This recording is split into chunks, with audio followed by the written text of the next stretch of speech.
president's former national security advisor, Lieutenant General Michael Flynn, pleading guilty today to lying to the FBI.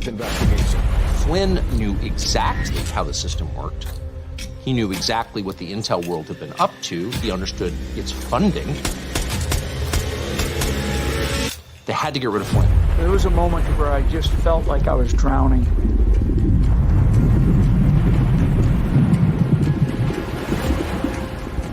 And so I'm in there with these other political appointees. They're all supposed to go in there and tell what they believe to be the truth. What they did was they took my assessment and they wanted me to change it. And I was like, I'm not changing it. He was, by definition, the most dangerous possible person for Donald Trump to hire. President Obama said, but I do have one specific recommendation. Stay away from Michael Flynn. He's bad news.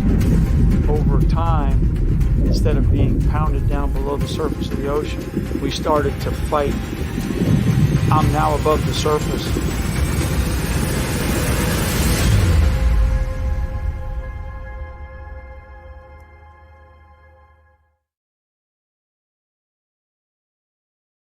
How's it going, everybody? This is the AlphaWarrior Show. I am your host, Alpha.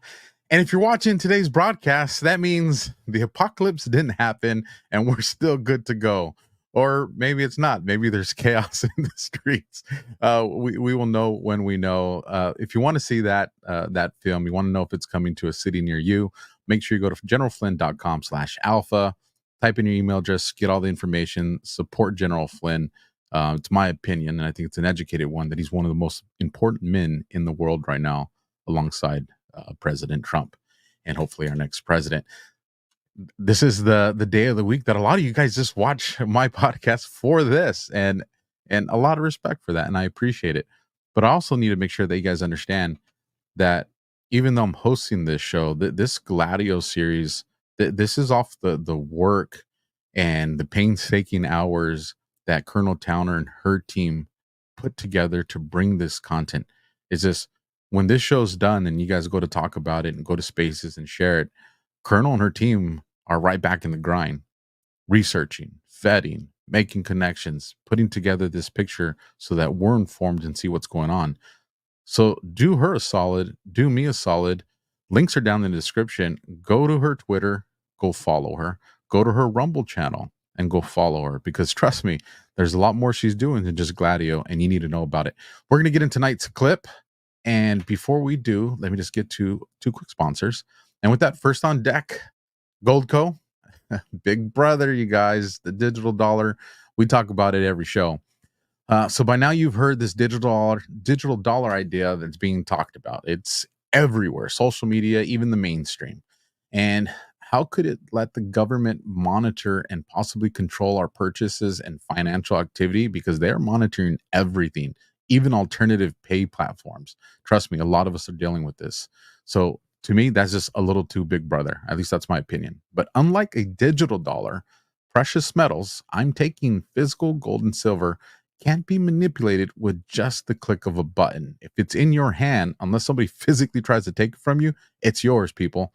So if you like the sound of that, head over to alphalikesgold.com to get a free 2024 gold IRA kit from my partners at Goldco. It shows you how to diversify with some of your hard-earned money with physical gold and silver, even if it's still in a retirement account. And as an American citizen, you could get up to $10,000 worth in free silver with qualified orders. So at the very least, you want to be educated about your options. So head over to alphalikesgold.com to get your free 2024 gold IRA kit today. That link is also down in the description, like all of my stuff. And now America's favorite mustache. And then when we're coming back into it, we're getting in to Gladio, modern times. I'm excited about this one. I'm excited to announce we're having a huge MyPillow spring sale. And here's a few examples. Buy one of our MyPillow 2.0s, you get another MyPillow 2.0 absolutely free. Made with cooling technology, the best pillow ever just got even better. And this just in, 9 brand new colors and styles of our Percale bed sheets. They're made with the finest long staple cotton, and now you can save 50% or more. That's as low as $24.98. And for the first time this year, I'm bringing you our My Slippers and Sandals for as low as $25 a pair. So go to MyPillow.com or call the number on your screen. Use your promo code to get your MyPillow 2.0s. Buy one, get one free. Percale sheets as low as $24.98. My slippers and sandals as low as $25 a pair. And for a limited time, when you order $75 or more, your entire order ships absolutely free. So that's mypillow.com/alpha, or you can just go to mypillow.com, enter promo code alpha, or go to mystore.com and you can also enter promo code alpha. Yes, you guys, the virtual background is back. I'm sure the live chat is saying, hey, what the heck? Studio B, changing it up from time to time. Let me bring the guests you guys really want to hear from tonight. Our favorite person, the Colonel. How are you doing, ma'am? Great. And I have my change in background because I'm in my mobile command post, which means my RV on vacation. That's what I'm talking about. And you definitely earned that vacation. I was telling the Colonel before we went live, I was like, man, I want to go get my Jason Aldean straw hat and put it on. It just won't fit with these big things. And Yeah, I had to go see Toby Keith back in 2003 at a concert he did relatively right after 9/11 to a military audience in Montgomery, Alabama. So love my hat. I love it. I mean, country music on the river is just that you got to have a straw hat. So also, I just texted you 2 pictures. You need to bring them up based on your lead-in. Oh, let me save those. And then I will send those to myself and bring them up. Because go ahead. I was to say, while I do this, if you want to cover the air and talk about something, and I'll send this stuff to myself. So I have been inundated with good and idiocy after posting a long post on X about General Flynn's movie. So I want to tell everybody I was at the premiere in Venice, Florida. And on Friday, I would like to tell everybody I highly recommend the movie. It basically goes right along with this series on Operation Gladio, because you get through the entire movie and all of the things that happened to him. He says a couple of things right at the very end. And one of them was one of his very first meetings at the National Security Council was an in-brief by the CIA. And when he asked them questions about all of the money spent on a particular program and what they had gotten for it, the guy says, well, I assume it's a guy. Don't have the ability to answer that, so we'll get back with you. And of course, when they come back to get back with him, they're still not a good answer.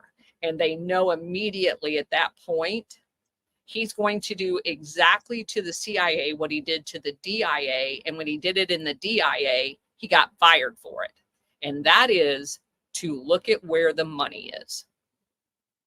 And like I said, I just highly recommend it because it's going to put all of the pieces that we're learning about the CIA and what they do.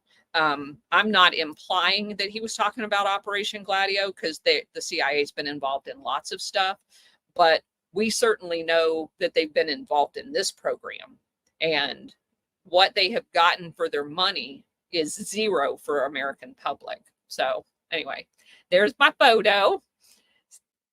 I know that guy in the red hat. That's Brian Cates. Yes, it is. Yeah, he's a good friend of mine.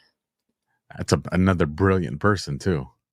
And Brian obviously takes a lot of crap because he puts himself out there every day. And there will be clips played of each of the VIP meet and greets throughout General Flynn's time on the road. He'll be on the road for like the next 3 months, showing this movie all over the United States. And what he said to Brian almost brought tears to my eyes. He was thanking Brian for being that person that does put himself out there and isn't afraid to tell the truth.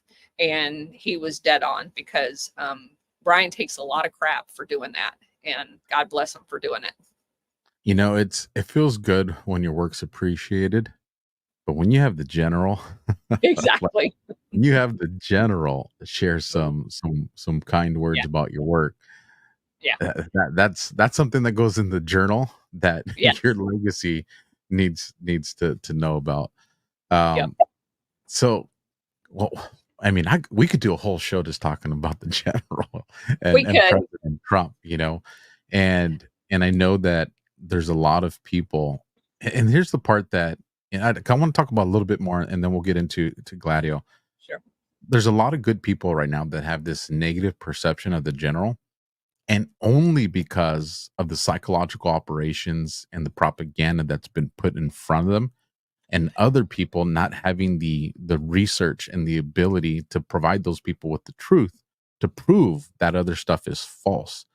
And that's why it's so important that people arm themselves with information. So when you hear something being said, you know, like specifically about General Flynn, you have a way to counter it immediately and destroy that propaganda in its tracks as they try to push it. And I do think that I'm in a better position to do that, having been a senior officer in the military and understanding the personnel side of it.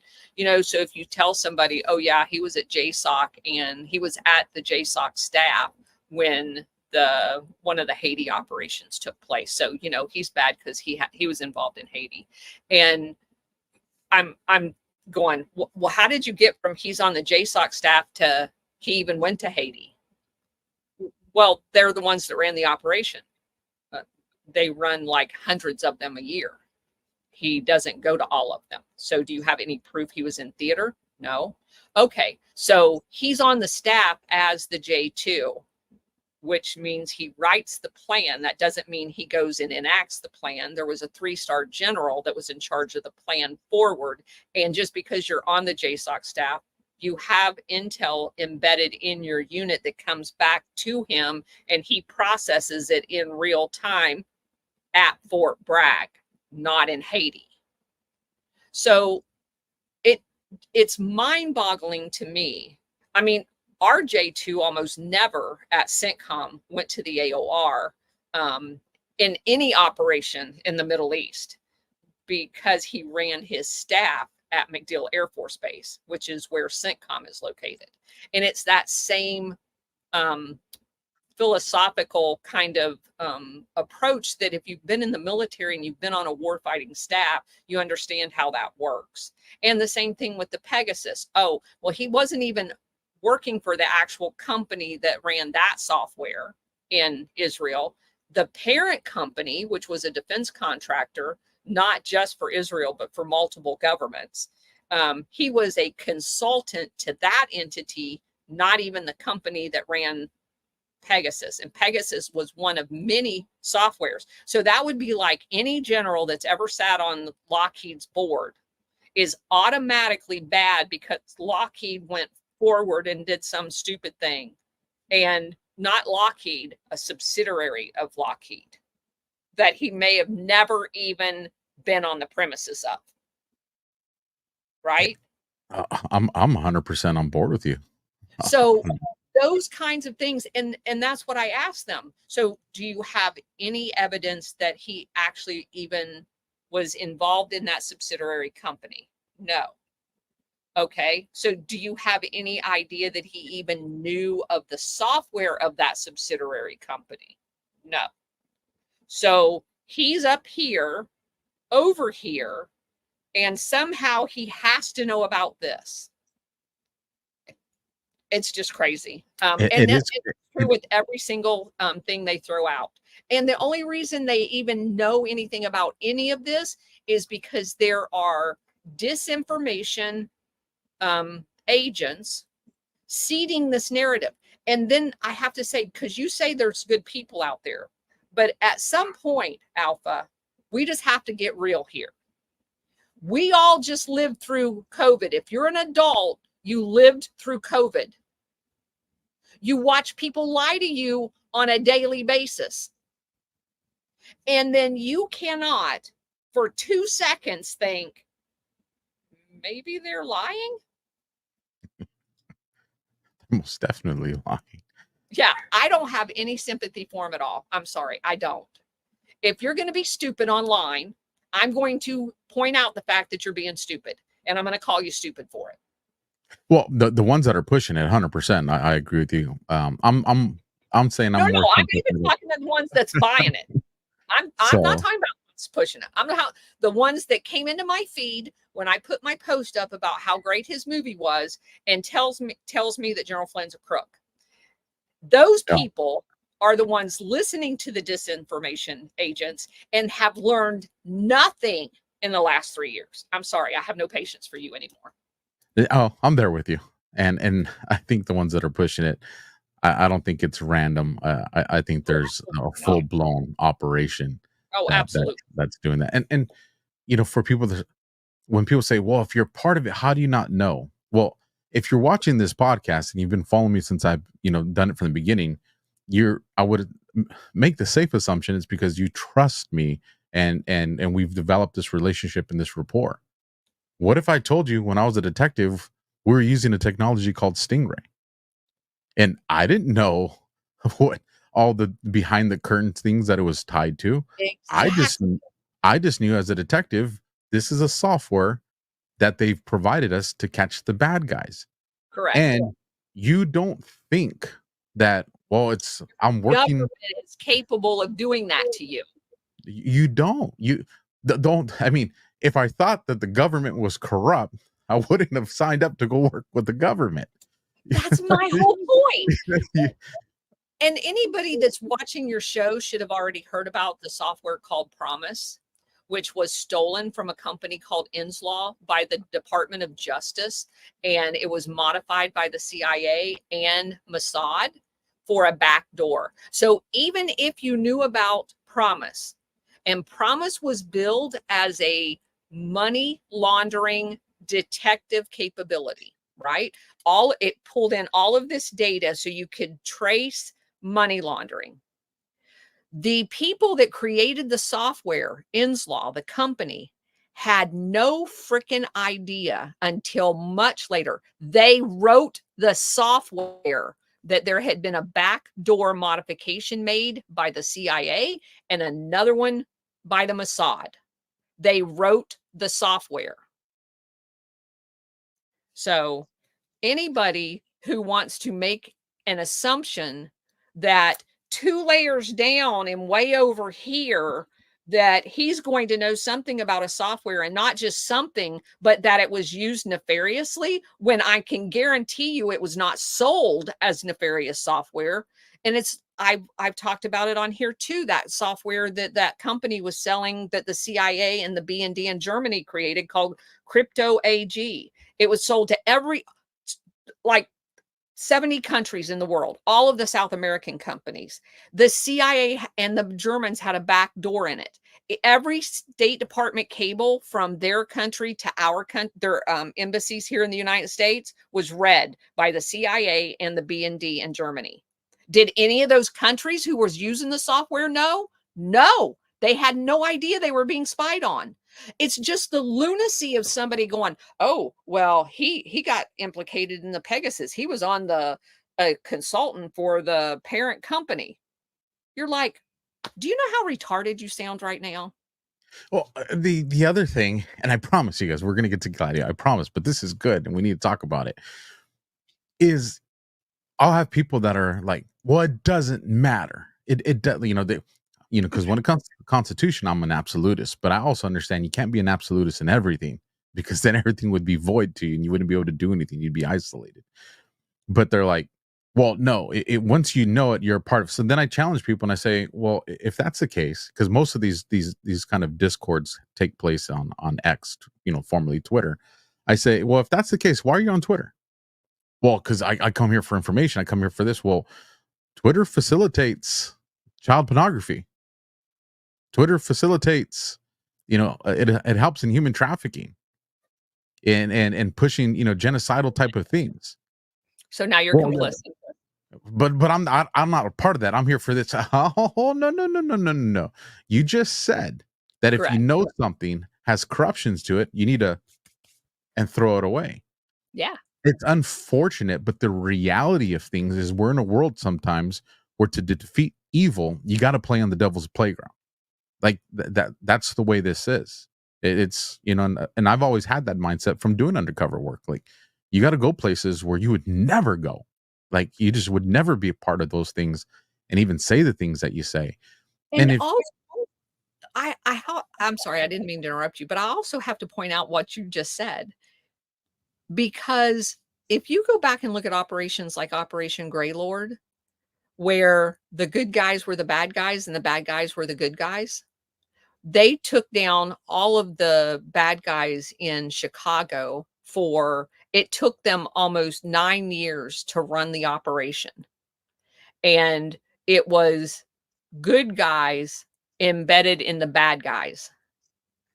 And no one, except for the very couple of people at the very top, knew that they were bad guys. Or good guys. So what cracks me up is General Flynn was an intelligence officer. Do you not think he knows how to do this? Even if he actually worked for Pegasus, not just the company that owned Pegasus and not the top company, actually the software. Do you not think he could have been doing it on behalf of the United States government for the good guys? It's just ludicrous that you can think that you can have a thimble worth of information and make something definitive, as in convicting someone, when you supposedly are a constitutionalist and you believe they're innocent until proven guilty, and you talk to some yahoo on a podcast who says he's a bad guy and you frickin' believe it. you covered, well, he covered pretty much what I was going to say is, Sorry. you know, no, it's good because I love the synergy. And, you know, to just add just a little to it is there's a lot of people that, you know, subscribe to the boards and the intel and these operations that are taking place, or, you know, we hear the term 5D chess. And then I say, well, if you believe in 5D chess, how can you discount that this can, well, no. It's like, no, see, now you're trying to pick and choose. And that's the one frustration I have in this era that we're in. I mean, it's going to be a part of it, you know, because anons are, you know, they're good in nature. They're doing the right thing, you know, they're trying to seek the truth. But there's also something to be said that there's formal training that takes place in investigations that also didn't ever take place. So people, you can't always weigh all information the same. And if you're going to choose to operate in the realm of fringe content, then everything's on the table. Like, if you're going to work in that area, you know, it's, you can't bounce back and forth between the two, because then it's just, you're just trying to feed your narrative, you know. Correct. And then you can make anything seem true if you want to, you know. And That's very well said. it's a dangerous world. I want to remind everybody, we're on Operation Gladio Part 9. If you want to see the other 8 episodes, before, you'd have to go to my channel, which I love, of course. And then you got to search through all the other videos, which I love, of course, because then you're like, oh, I want to see that one. However, if you want to just specifically send the Gladio Operation series to a friend, a coworker, whatever, when you go to my channel, there's a playlist. And if you click on that playlist, there's the Operation Gladio playlist. And when you click that link, it'll send all the videos and it'll send them in order to whoever wants to have them. That way, if you just want to stay specific to this thing. So with that, Colonel, last episode in Part 8, you know, we did some Pulp Fiction stuff. We got in the time machine, went back to the beginning of Gladio, and now you're bringing us back to Gladio in the present day. So the stage is yours. We had a request to talk about some of the stuff that's going on today. And obviously, we're looking at Gladio with as it's occurring in the current time frame is very difficult, because you don't have investigations, you don't have actual evidence that you can weigh and say this is absolutely a Gladio operation. what we can do and what we did and what we have done over the past, like when we talked about the Russia.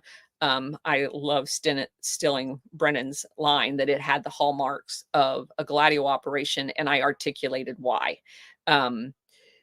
So interestingly enough, I'm going to share with the audience several organizations in the United States that all have the hallmarks of potential stay behind unit concepts and training and the things that they're involved in. So oddly enough, we have to start in Ukraine to get to America, and we'll end up back in Ukraine. And I honestly think that's relevant to the conversation as to why our higher ups are so fixated on Ukraine. There has been a lot of investment made in Ukraine to facilitate worldwide deployments of Gladio-ish capability. And one of the other tenets that we've hit on a lot is how police are trained throughout Operation Condor that was done in South America. They fixate on training rogue elements of police forces in basically Phoenix program style capability, kidnapping, murder, torture. And I honestly believe that you are going to see, when you look back through our history, how that has become relevant when you look at it with Gladio glasses on. And by that, I'm talking about the parallels to Waco and how the cult compound that we talked about in Guyana with Jonestown. There's a lot of elements in Waco that looks very similar to that. And how you had rogue elements of the FBI that, if you go back and look not only at the DOJ people that were involved in Waco, but also the FBI agents and where else they ended up. Because remember how I kept telling you, you can look at embassy staff and they all tend to show up at all of the same places at just the right time to have a coup come off. That happens routinely in the DOJ with the prosecution of things like Oklahoma and the Bundy Ranch. It also happens with FBI agents, how you have the same guy running the Whitmer takedown as running the January 6th one in Washington, D.C. So those are some of the things that you need to keep in your Gladio glasses as we go through this, because I want you to start seeing parallels. And that way, when you start reading in your local newspaper about a particular entity that you think sounds totally weird, you will be able to recognize, holy crap, they've been training. Oh, they go to this other place to train and they all have weapons and that type of thing. And so you'll be able to start looking at stuff very differently. So with that, we're going to start with a particular general. His name is Oleksiy Pulak, P-U-K-A-C-H. He grew up in the police force in Ukraine. He was, as a general officer, accused of a murder. He was told to commit murder by a guy that was a minister within their government. That minister, after he told this guy to commit the murder, and it started leaking out that this general was going to be charged with the murder, the minister committed suicide. This happened in 2005. So this Pukak guy, I'm not sure how you say his name. That's how we're going to say it. He was in charge of their surveillance department for the entire country of Ukraine. And on the orders of a minister, which is like a secretary in our country, like the Secretary of Defense or the Secretary of State, he goes out and murders somebody. The guy that's running all of their surveillance throughout Ukraine. And in January 2000, 2013, he actually was convicted and sentenced for the murder of this guy. His name was Hiroshi Gongadze, Gongadze.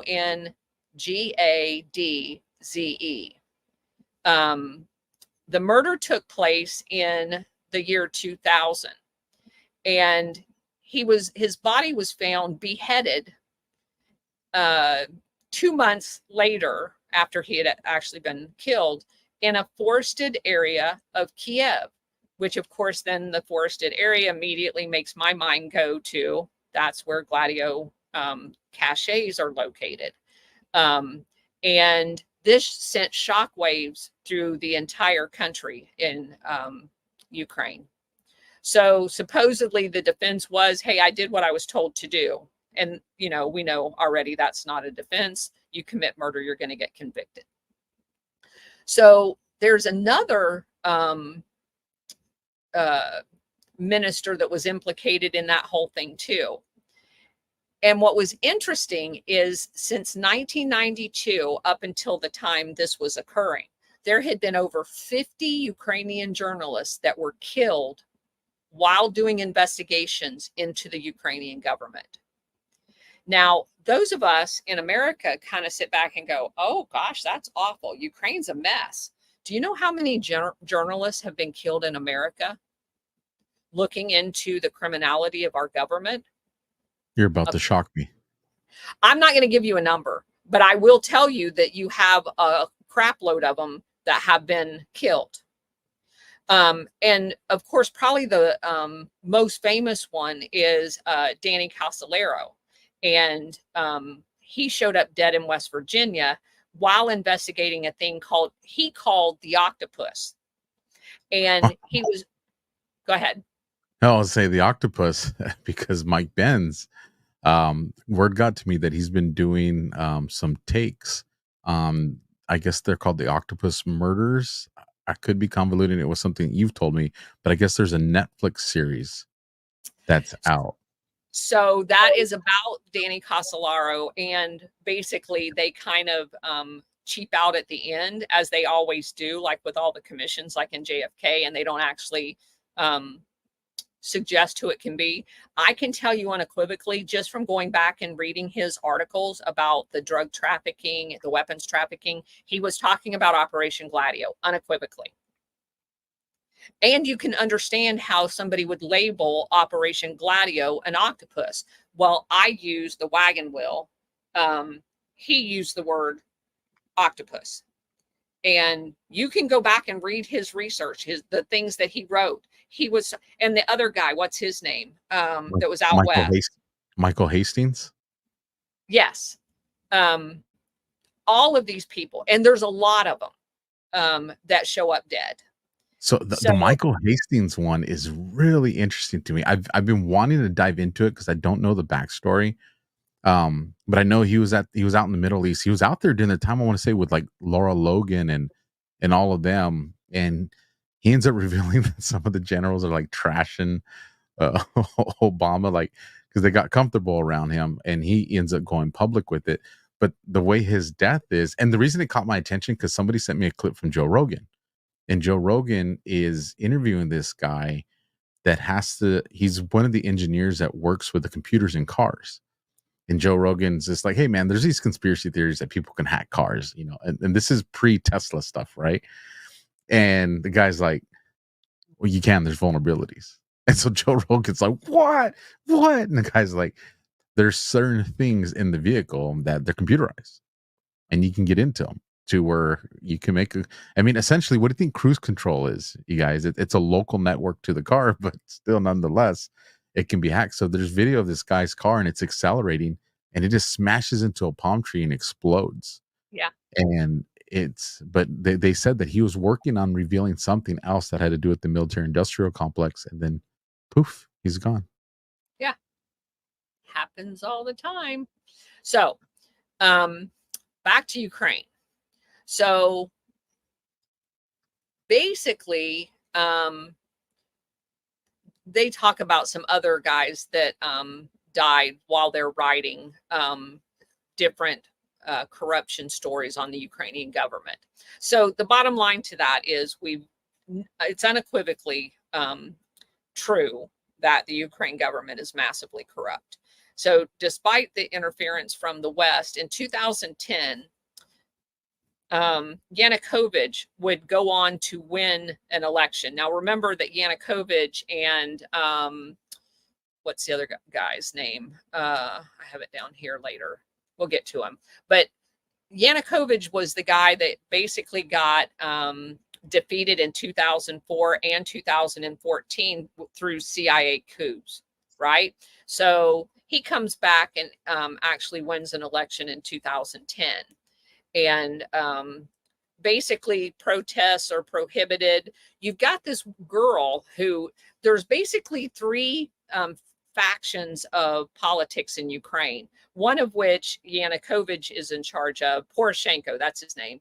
The other one Poroshenko's in charge of, and then Tymoshenko, Yulia, Yulia, and then her last name is Tymoshenko. So those are the three people that basically have, that would be like our equivalent of the Republicans, Democrats, and Independents. And her being able to swing her element, what gives her power is being able to swing behind one of those other two. And she ended up being, after the 2014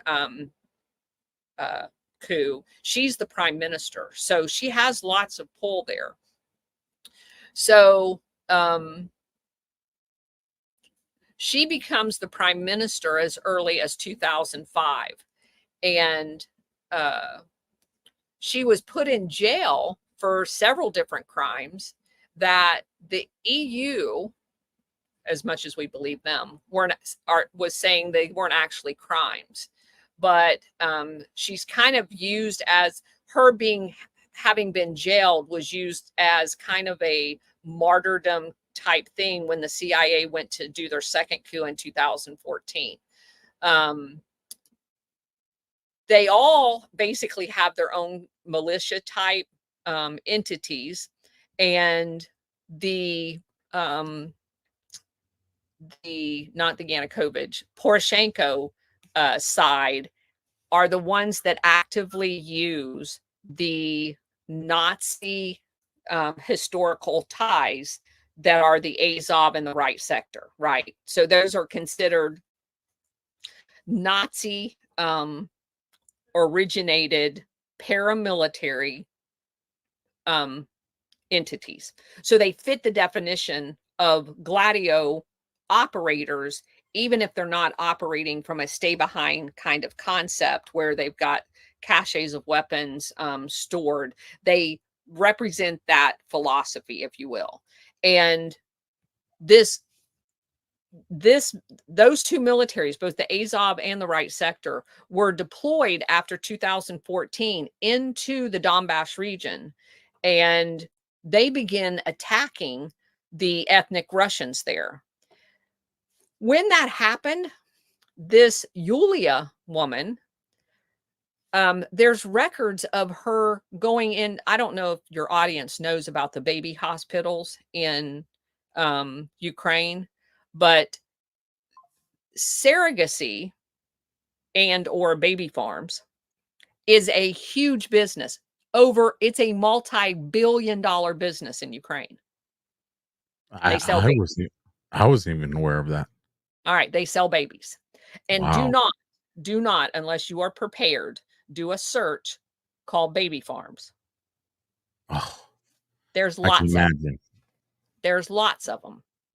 But the biggest business of any of them is done in Ukraine.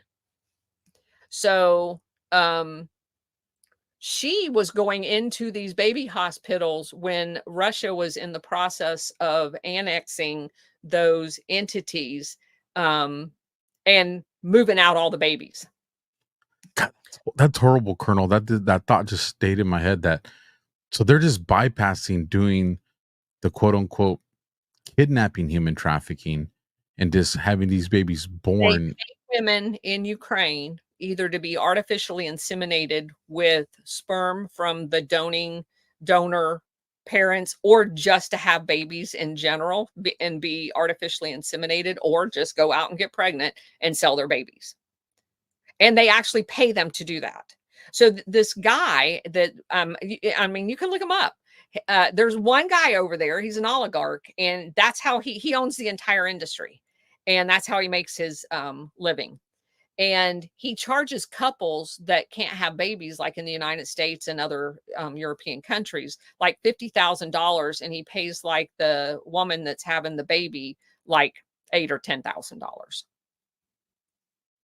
So yeah, And I know, you know, a couple that wants a baby and they're doing the surrogacy. I get that. It just, my mind goes to, that's not all they're doing with these babies, and that's that's not the all hard. they're doing with these babies. Yeah. And that goes right along with all the bioweapons labs and the experimentation that goes along with that are littered throughout Ukraine. So moving on. Also, they created an entity called SVODA. It's SVOBODA. SVODA is where they have taken the paramilitary capability of Right Sector and Azov and put it under a political umbrella.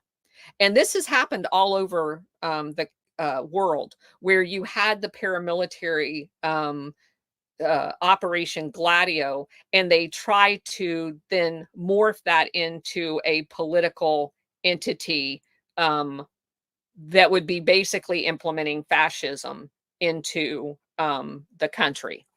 Not unlike what they've done to the Democrat Party, right? They've turned it into a fascist organization.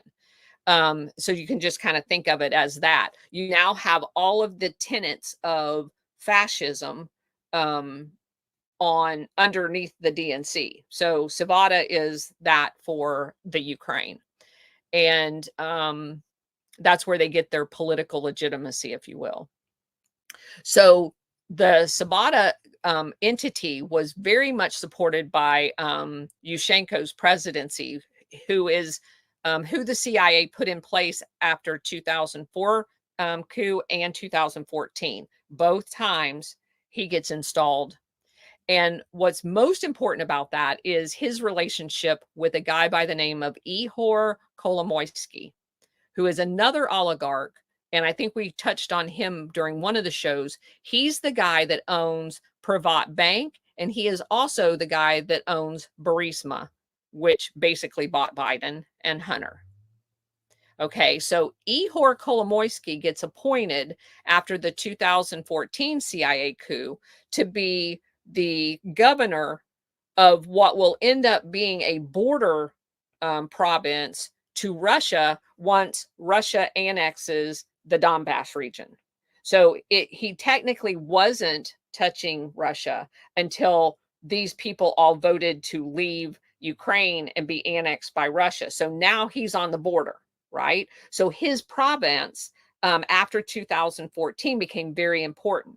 Well, Kolomoisky contacts the Azov battalion and says, hey, I want every one of you to come work for me. You're now going to be my province's security, and I'm paying you.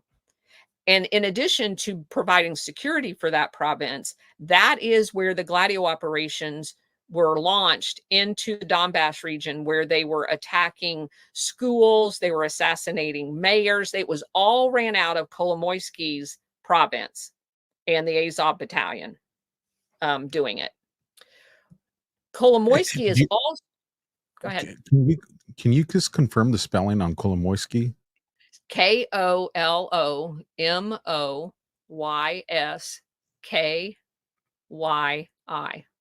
Okay.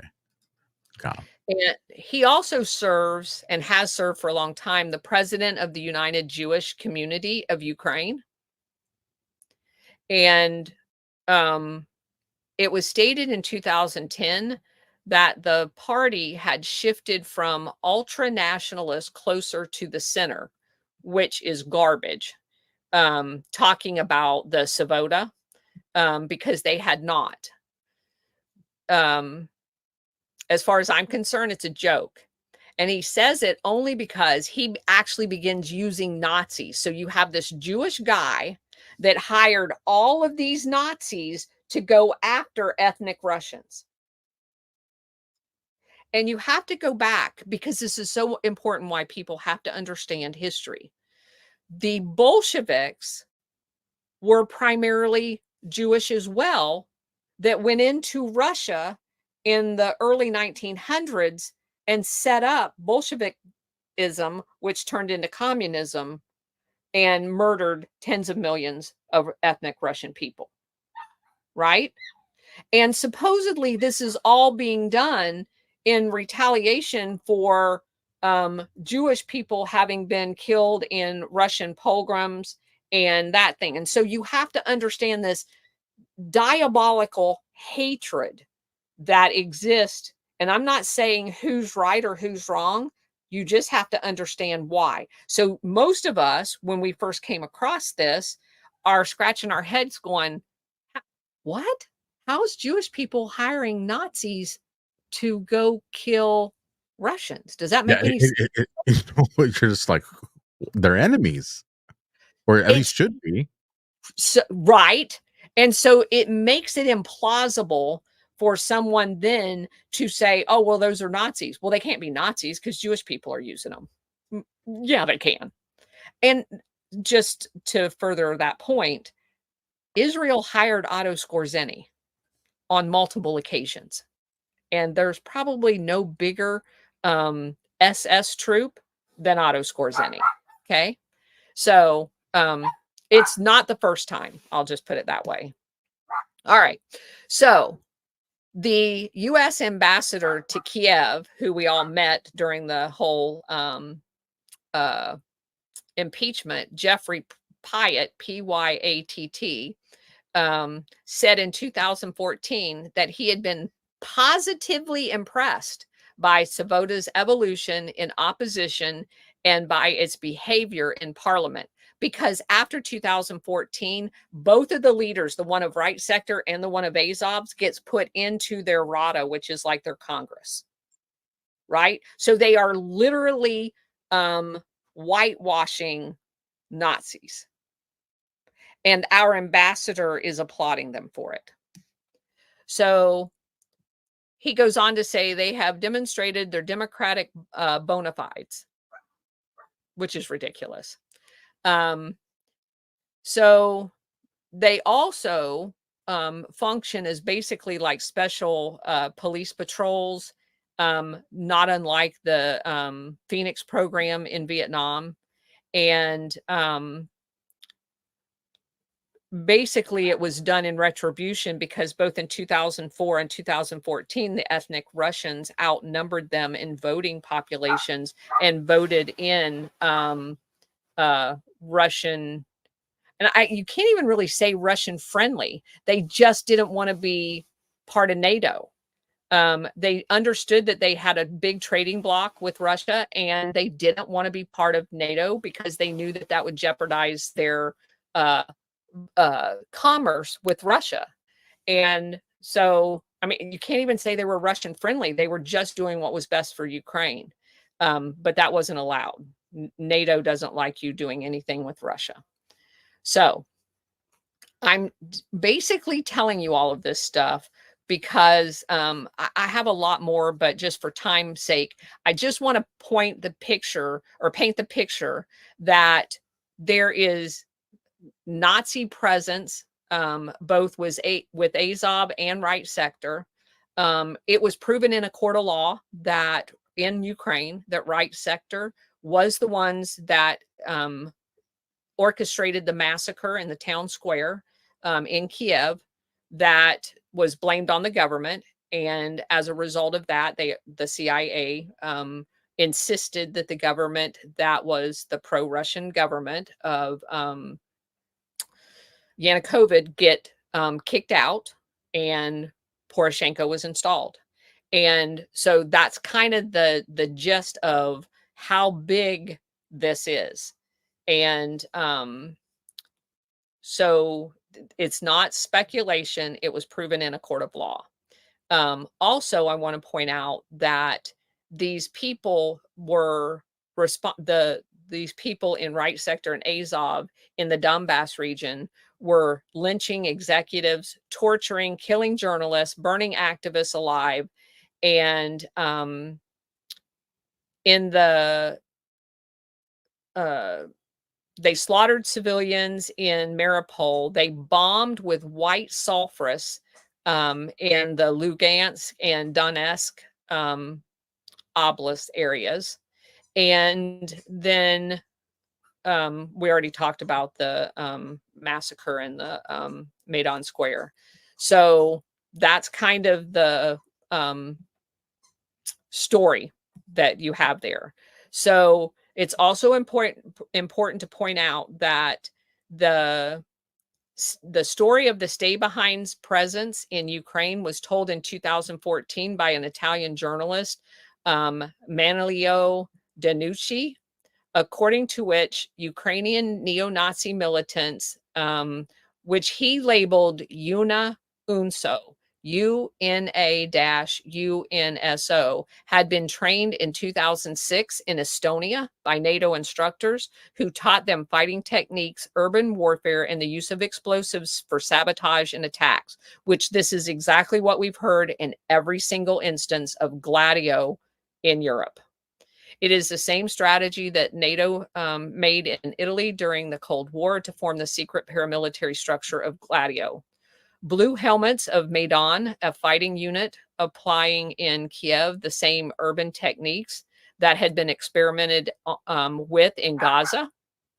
An effort set up by Israeli soldiers referred to as Delta, specialized in urban warfare as a member of the Givati infantry. This is still this reporter talking, which was involved in Operation Cast Lead and other attacks in Gaza, including the massacre of civilians in the neighborhood of Tel El Hawa.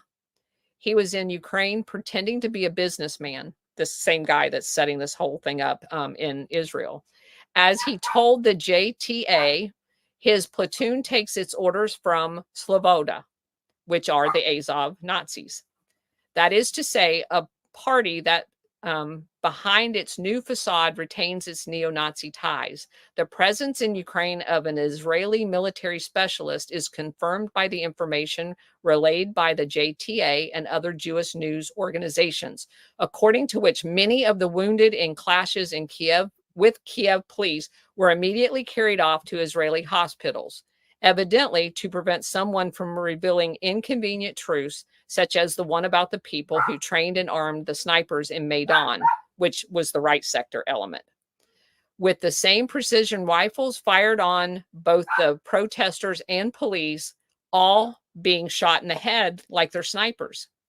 This fact sheds light on the way the coup in Kiev was organized and implemented under the direction of the US, NATO, and CIA and other secret services that have for years recruited, funded, trained, and armed neo-Nazi activists in Kiev, which stormed government buildings and then made into, those entities were made into the National Guard, because most, hopefully everybody knows that Azov then was designated, after they did all of this, the National Guard. And then when the special operation happened in 2022, Zelensky basically took the Azov battalion, which was then labeled the National Guard, and folded the entire National Guard onto active duty into their regular army. And they're all Nazi. Jeez. Yes. So when you hear this pushback from people that try to say, no, you know, the Nazis was an old thing and it changed. No, what you're saying is they just changed emblems on the car, but it always had the same motor.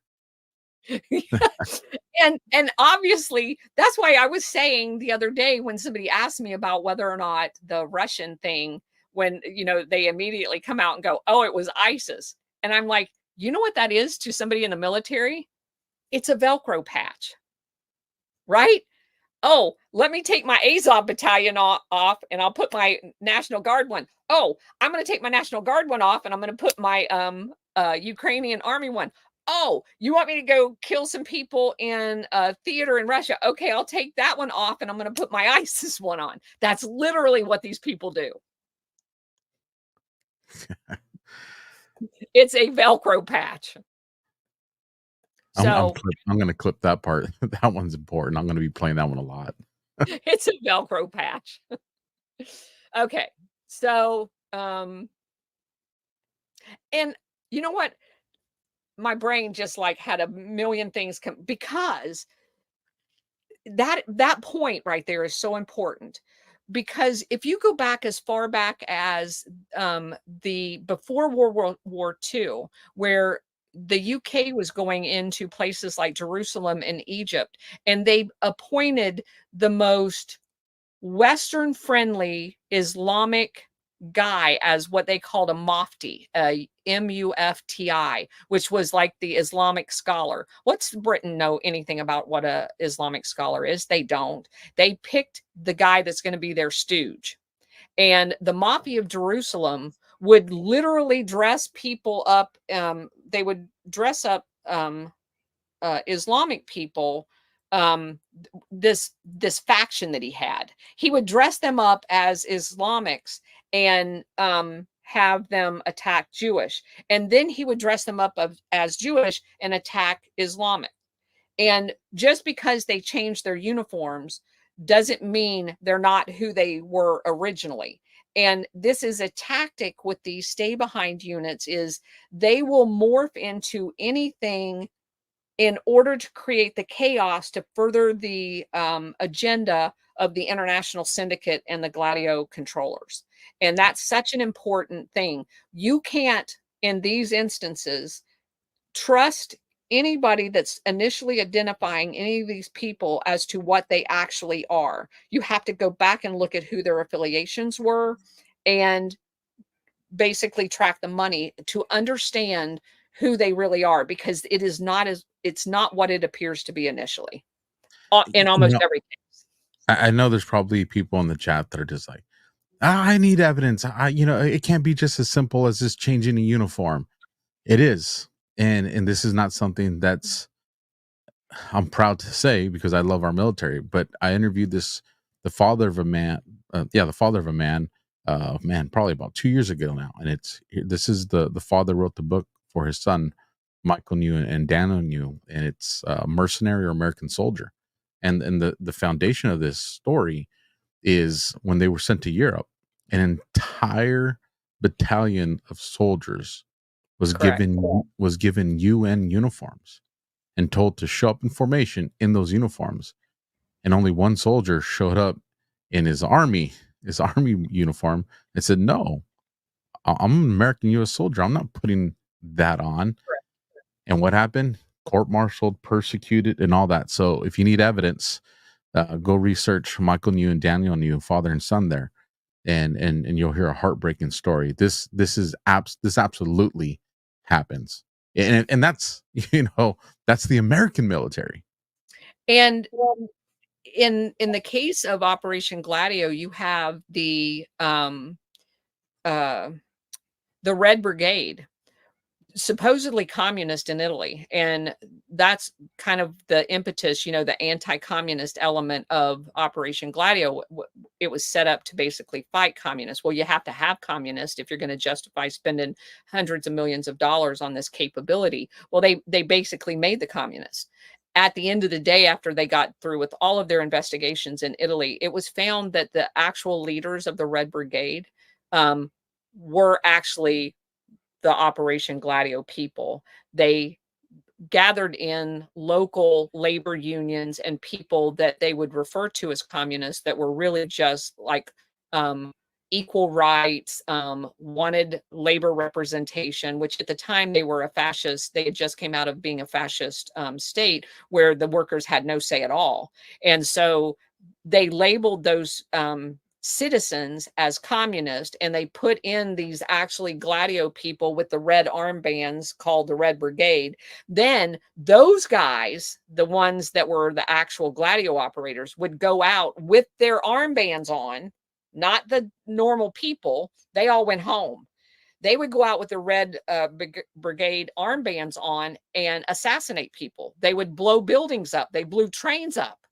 And then all of the rest of the people that were members of the Red Brigade would get rounded up and say, "Oh, look, we've got communists here and we're going to put them all in jail." They set their own citizens up This happened throughout history. It happened repeatedly. It's not like it's a fluke. We're gonna come back to this. At the end of the show, we're gonna read a few of the comments, and there's a comment that it asks an important question, and I'm gonna love to hear you answer it, because this particular conversation we have, I think, is gonna get tied right into that. But please continue, Colonel.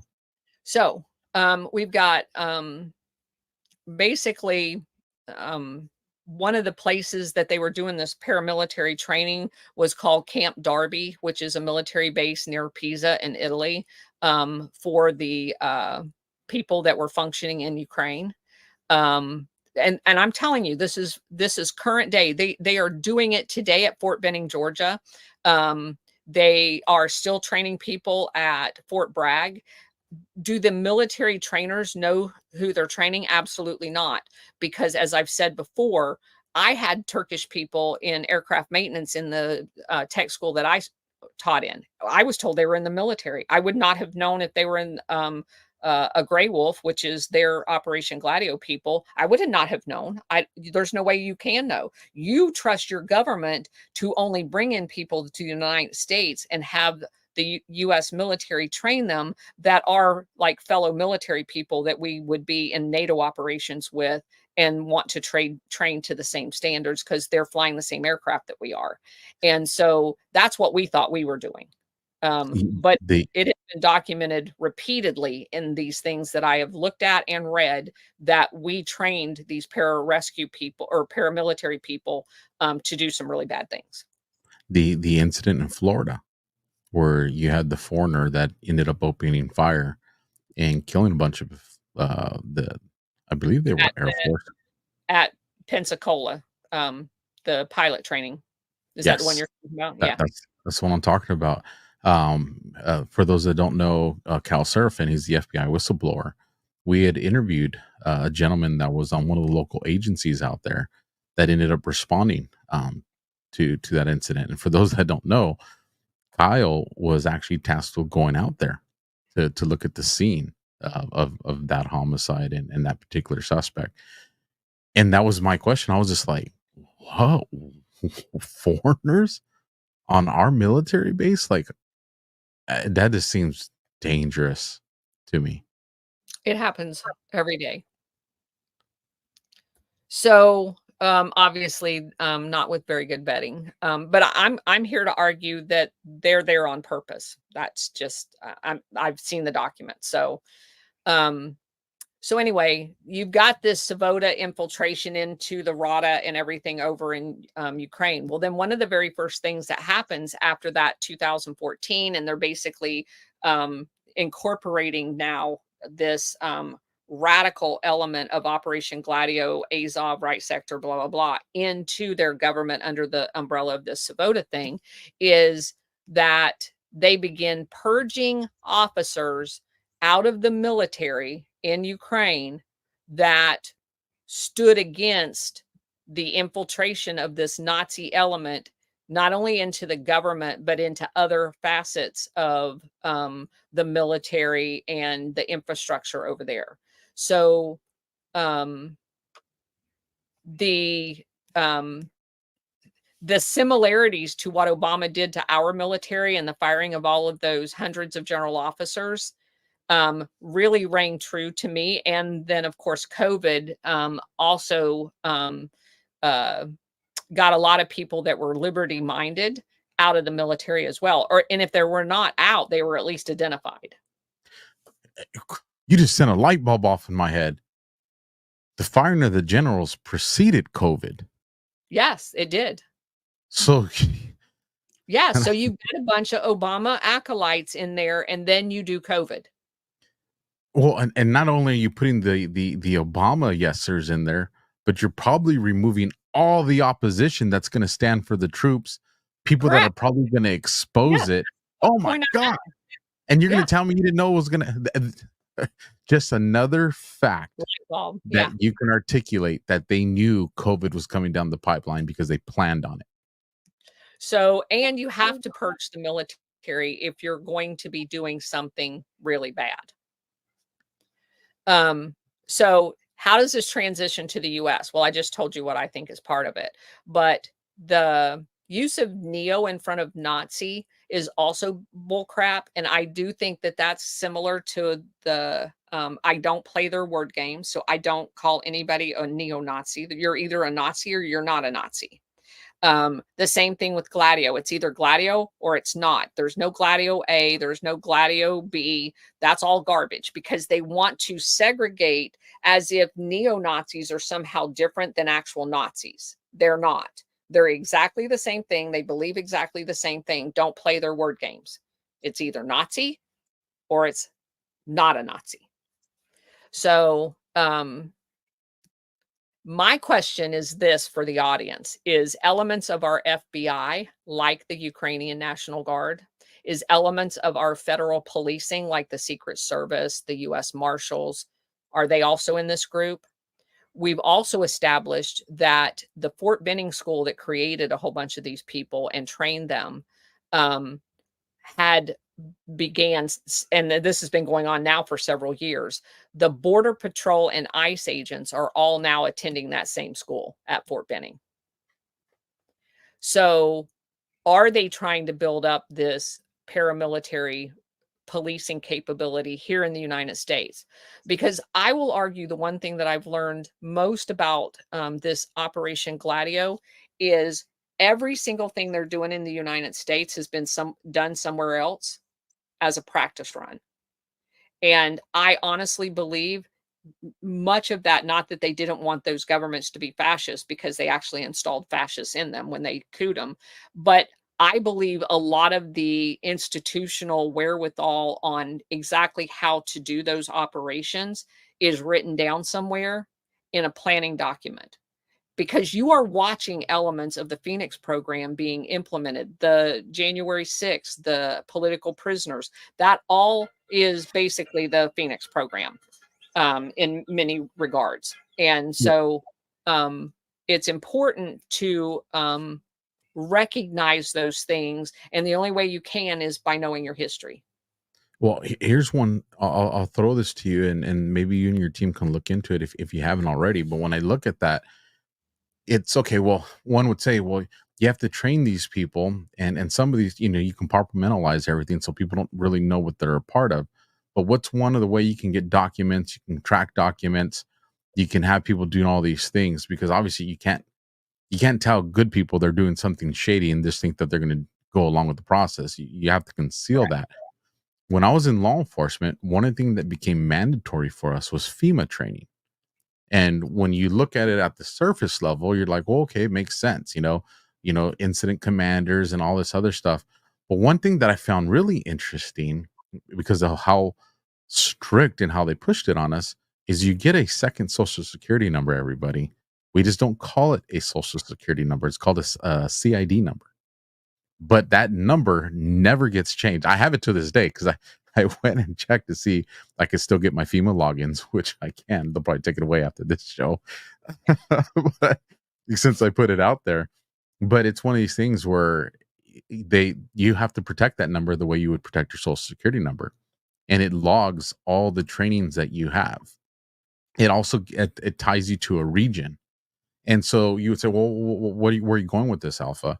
Well, if you have cops thinking they're doing the right thing because it's some type of disaster or significant event, and they all of a sudden, we go from doing law enforcement policy and training, and we're transitioning into FEMA start training, then you have to ask yourself, well, who's in charge here? Where's this authority coming from? Because now we're doing the federal government's job, but we're local agents and we're state agents. There's a lot of stuff that goes into play there, but the main thing I was trying to point is you have all of law enforcement that's signed on and gone this training. They're all identified with an individual number that specifically tells you what their training is, and we all get different forms of training depending on your rank and your specialties, and FEMA has it all of it. You just told me that they've already implemented the Phoenix program here. You just gave me goosebumps. That's what that is. on that note, yeah, we'll talk about that. So I'll see what I can get access to before they take it away from me. you got your homework. So there's a entity called the Village Voice. They exposed the fascist war criminal by the name of Mikola Lebed, Lebed, and Stefan Bandera, who were head of the Nazi elements during World War II of the Ukrainian intelligence. They're the ones that actually were doing the SS's job in Ukraine and Poland, killing Jewish people. They actually kind of had a tiff between the two of them and were competing to be basically in charge of what Hitler had originally told them was going to be a standalone country if Germany won of Ukraine. And this is where the nationalism within Ukraine originated from, because prior to this time, I mean, it goes back further than that, but the whole narrative of Ukraine being its own country, because it wasn't. Ukraine, the actual word, meant borderland. It was a border area of the Russian Empire. And that's where that word comes from.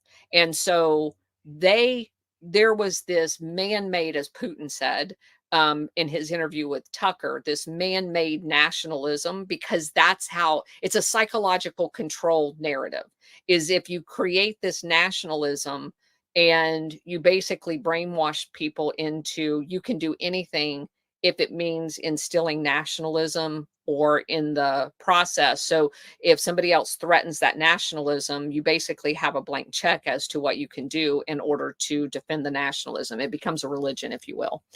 And that's going to be important too. It's the playbook for gangs. It is. It is. It is. Like, you're describing it, and it's like that's that's my pony right there.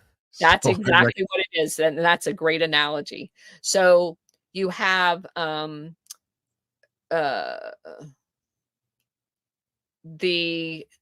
so anytime you hear the name OUN, and it's for a Ukrainian / Russian word, B, the OUN B is Bandera's side of it, and then there's a OUN -M, which is the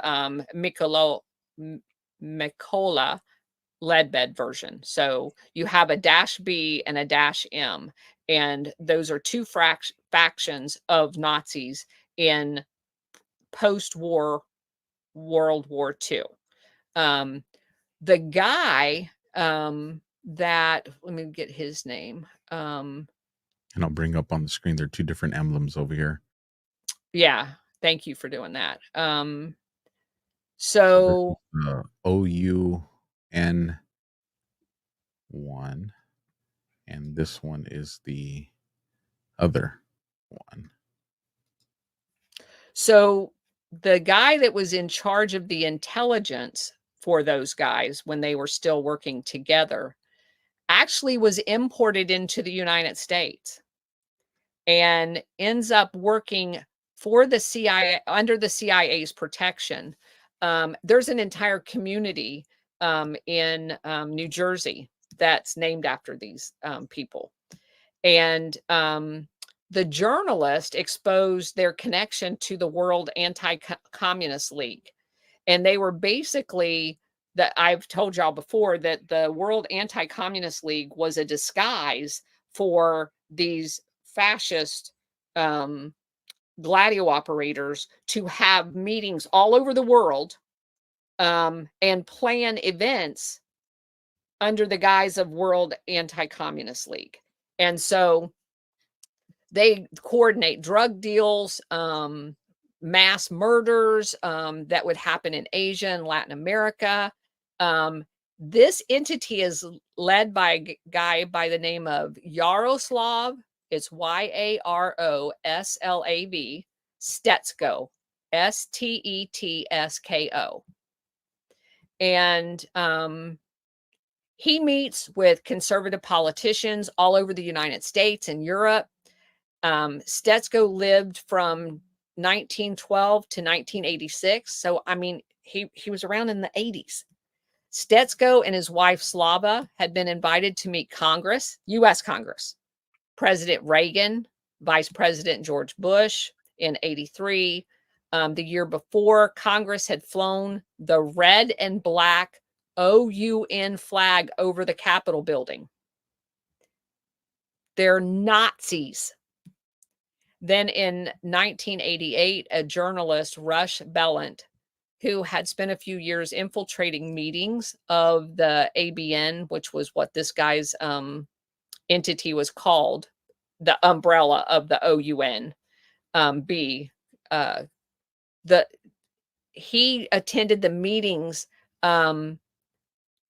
of the Ukrainian lobby, both here in the United States and some meetings they had in Ukraine, which exposed Romanian Iron Guard, which was another entity and their affiliations with the Republican Party, decades-long alliances with fascist immigrants that had came and were part of the Republican Heritage Group's council.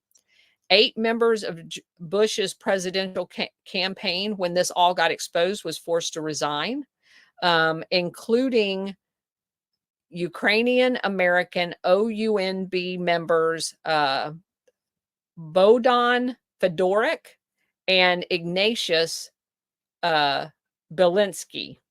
Fedorik had received visits from both Reagan in 84 and Bush in 88. Bush had noddingly approved when Fedorik had ranted about the need to stop the Justice Department's special investigations in hunting down Nazi war criminals. After Stetsko's death, Fedorik became the head of the OUNB government in exile, which is just, to me, it's just crazy. And if you go back and you look at Stetsko, let me bring this up for just a second. His entire thing about how they murdered all of these Jewish people, he administered a concentration camp.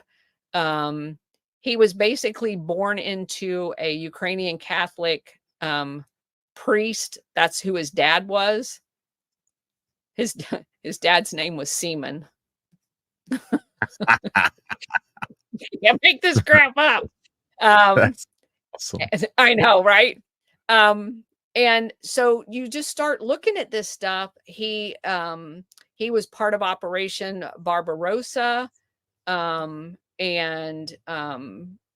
Just it's just crazy, all of his background. So then let's see, so we got Fedorsek, he takes over, and he's very much into these youth programs, and they set up Ukrainian nationalist youth programs that basically ends up murdering the people that went through these youth programs, murdering Polish people for Hitler when they did both their push through Ukraine into Russia and then the retreat back through. Because now the retreat back through, they have the stay behinds, and Skorzeny actually goes into this area and sets up the stay behind capability throughout Ukraine and Poland for these people in order for them to do all of this. And Stetsko's involved in all of it. And the CIA brings him to the United States and camps him out in New Jersey and basically protects him after the war. So what I found very interesting is there was a analogy with Bandera when they supposedly in 1941, the Hitler and Skorzeny supposedly arrest him and they put him in a jail, and then he goes back and he does a whole bunch of stuff in Ukraine that's kind of like Gladio-ish. And that's exactly what they did with Otto Skorzeny. After the war, they supposedly arrested him and they put him in a prison. But while he was in a prison It was the army and Dulles, the OSS people that were training Skorzeny to do, making the deal with him that he was going to basically train all the gladios post World War II. And so they basically did the exact same thing with Bandera during the war that they did with Otto Skorzeny after the war. It makes you really think. There wasn't a whole lot of difference between the people running the Nazis war and those that were running the Allies war, because you see many things duplicated both before the war with the UK that Hitler did, and then a lot of the things that Hitler was doing that we did after the war. It really makes you question the whole narrative about World War II. At least it does me. Well, So, and every war since then, we always talk about, when was the last time we actually won a war? And well, it's, if the operation's controlled by both sides, do you really want a winner? Because you're trying to profit and establish whatever it is that you're doing. So you're not going to have a winner. And then it just irks me, because then I think like 95% of the conflict that looks to be happening around the world is orchestrated anyways. 100%. So how peaceful would this world be? I'm getting into that question, so I'll be quiet.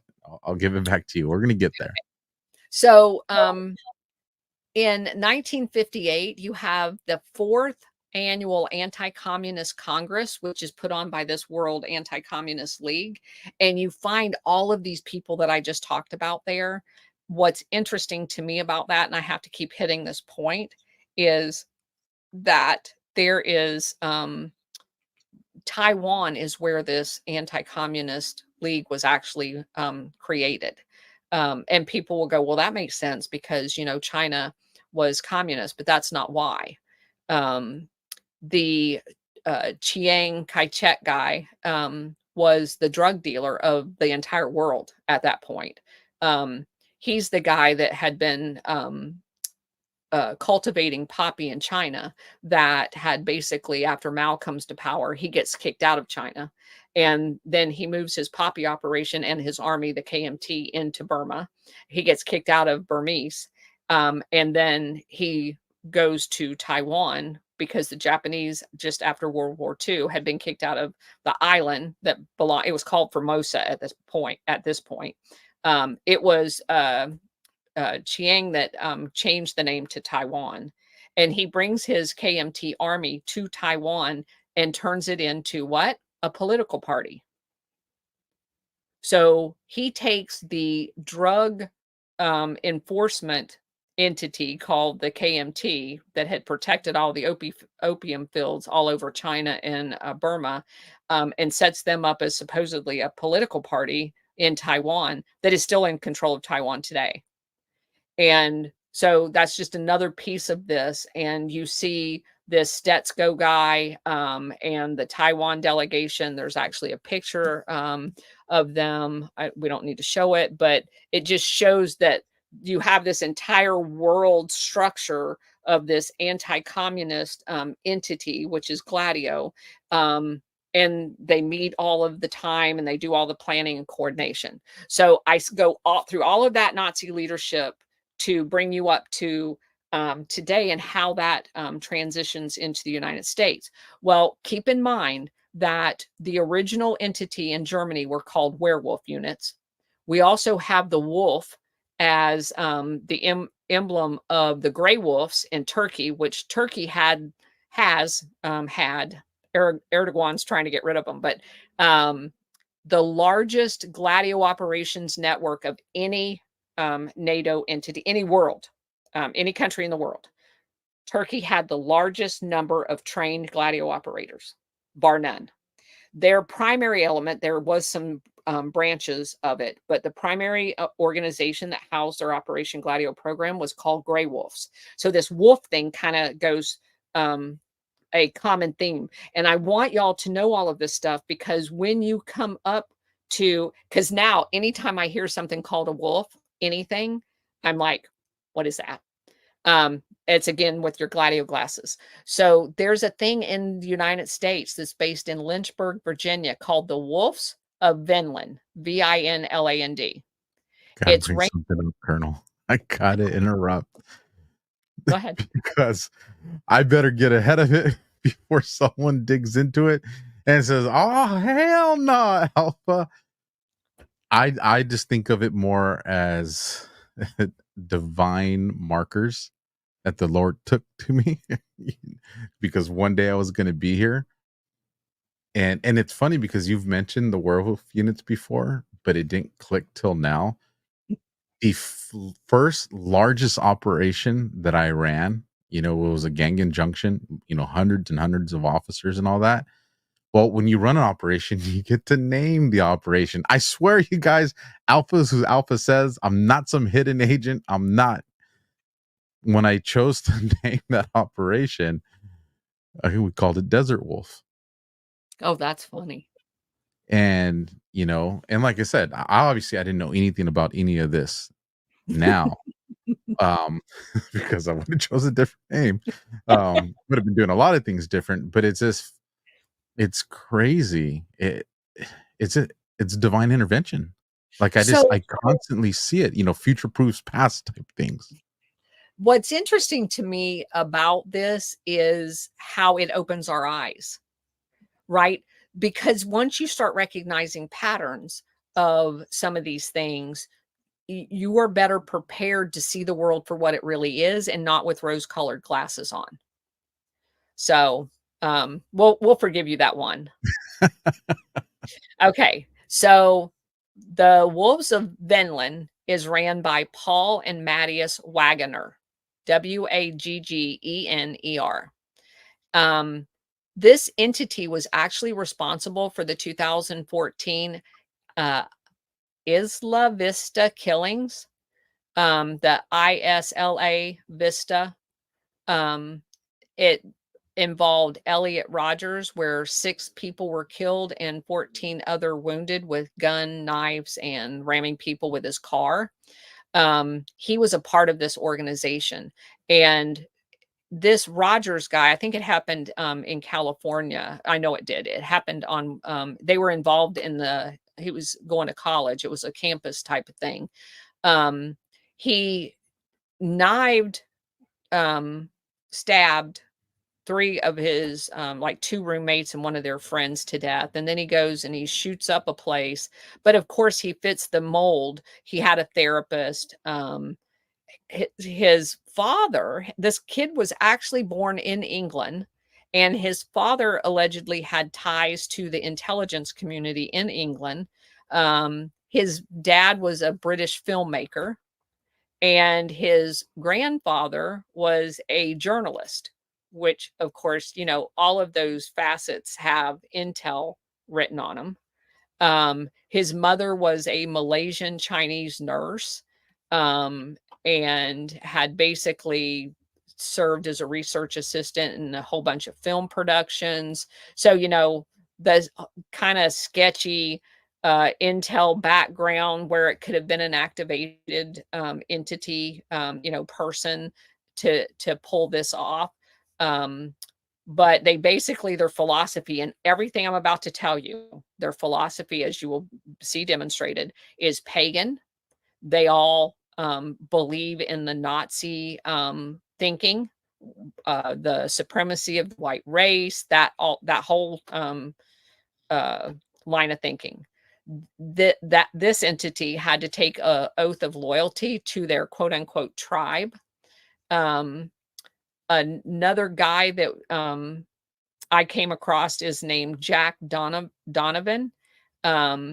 He had to do with warrior gangs called Mansphere, Mansphere. I'm just going to tell you, this is about to get gross, okay? Because these people are demented. He believed in a thing called androphilia, which is beefed up guys that work out all the time, but are gay. And he used his affiliation with the whole Nazi He-Man kind of thing to weave in homosexual themes to it, because all of these people at the end of the day are Satanist. They're pagans, occult, everything that you can imagine. So basically, Donovan found the practice of all of these, you know, He-Man kind of, I don't know how you go from He-Man to gay in the same conversation, but he implemented all of these perverse theories through the Wolves of Vinland, which then gave him this forum to operate. And he was located in both Oregon and Washington State, which of course would surprise no one. The Wolves are a tribe. There's another thing called actually the Wolves. They're basically like heathens, for lack of a better word.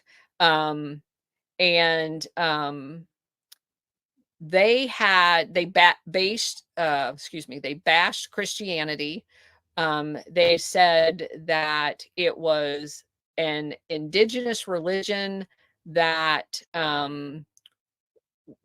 it didn't deserve to be defended. It's what corrupted everything. So you needed to be a paganist werewolf. And they actually had the werewolf as their avatar for their organization. So let's see. Another one of their members, Maurice Mikely, who was sentenced to spend 2.5 years in prison after pleading guilty to burning a historic Black church. And let's see, there's other things about Donovan. I want to get to naming some of these so that you guys can make notes of it. And because Donovan's just a total basket case. He marched in gay prides. He was in drag queen shows. I mean, literally, he was an ordained priest in the Church of Satan. All right, so there's that one. There's another entity called the Leadership Institute, and they basically have a thing called Youth for Western Civilization, which is another white supremacy group, and has all of the markings of Nazi activity. And the people that are in that group, also, there's lots of pictures on the internet of them interwoven with the Wolves of Vinland's gathering. And let's see. So the head of the National Policy Institute is a guy by the name of Richard Spencer. He is one of the country's most successful young white nationalist leaders, the suit and tie kind. He was accredited for creating the word alt-right. Quoted as saying, "Our dream is a new society, an ethno-state that would be a gathering point for all Europeans. It would be a new society based on very different ideals than, say, the Declaration of Independence." Another entity called the Charles Martel, Martel Society. It was founded as a nonprofit in 2001 by William Regnery, who is heir to the Regnery Publishing. It's spelled Regnery. And Charles Martel, which is what it's an actual guy that the organization is named after, successfully defended Francia against an army of Muslim invaders during the Battle of Tours back when the Ottoman Empire existed. So that's where they got the name. It formed the basis for the National Policy Institute, which was founded by this guy and some of his associates in 2005. It was co-founded by a guy by the name of Kevin McDonald. And here's another thing that all these people have. While McDonald was raised as a Roman Catholic, he very much believes in evolutionary theory and behavioral genetics. Now, if you remember when we went back to the beginning, we showed you the common theme in these people, that they all believe in basically evolution and the scientific development of man as opposed to a god, our god, and very much in eugenics and the manipulation of the human species to create like a slave colony and all of that stuff. These people that I'm telling you about, they all have this same characteristic as well. Then I come across this one. This is the actual name of it, the Werewolf Elite Program. Not kidding. I'm just going to leave that one for time's sake for y'all to go look up on your own. Crazy crap. So then we get into the really disgusting ones. There's groups called O9A. O as in the letter. And I'm going to bring something up real quick. That's Order of 9 Angles. And they have a like star-shaped, it's 9 angles. You want to bring that up and show them? I will bring that up. Yeah. That's not one I sent to you, but you might want to show that to them. They have a whole bunch of sub elements, one of which is called like 764. But they have all kinds of these sub elements. And here's something crazy. I'm telling you that you cannot argue that God's hands at play in making sure the right connections. You guys go back. I did an interview, 2 of them, as a matter of fact, with the woman. She goes by the name of BX, and pretty much she's a citizen journalist, does some other things. She's an American badass. She's been looking into these groups. She's the first person I heard of the Order of 9 Angles from. And what cued me off on this is earlier when you brought up the manosphere. Because one of the things that here, you guys listen to me, like the shows aren't scripted, you guys. The Colonel can tell you we don't script these shows. One of the things, and I can share this because she shared this with me on the show, so this is not part of the private stuff that she's still working on. When she was infiltrating on X, formerly Twitter, when she was infiltrating these groups to get information, because there's a lot of pedophilia stuff and child pornography stuff that's tied into these things. Oh, I had a feeling.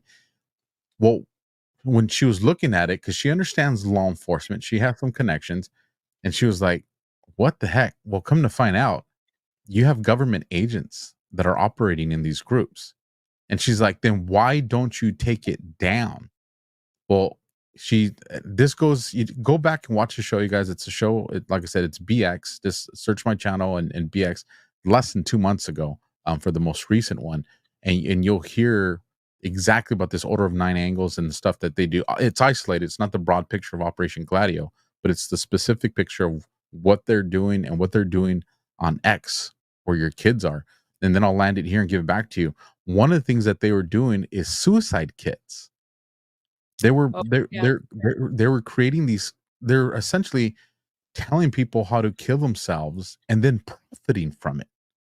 They're actually telling them to do much worse things than even killing themselves, as gross as that is.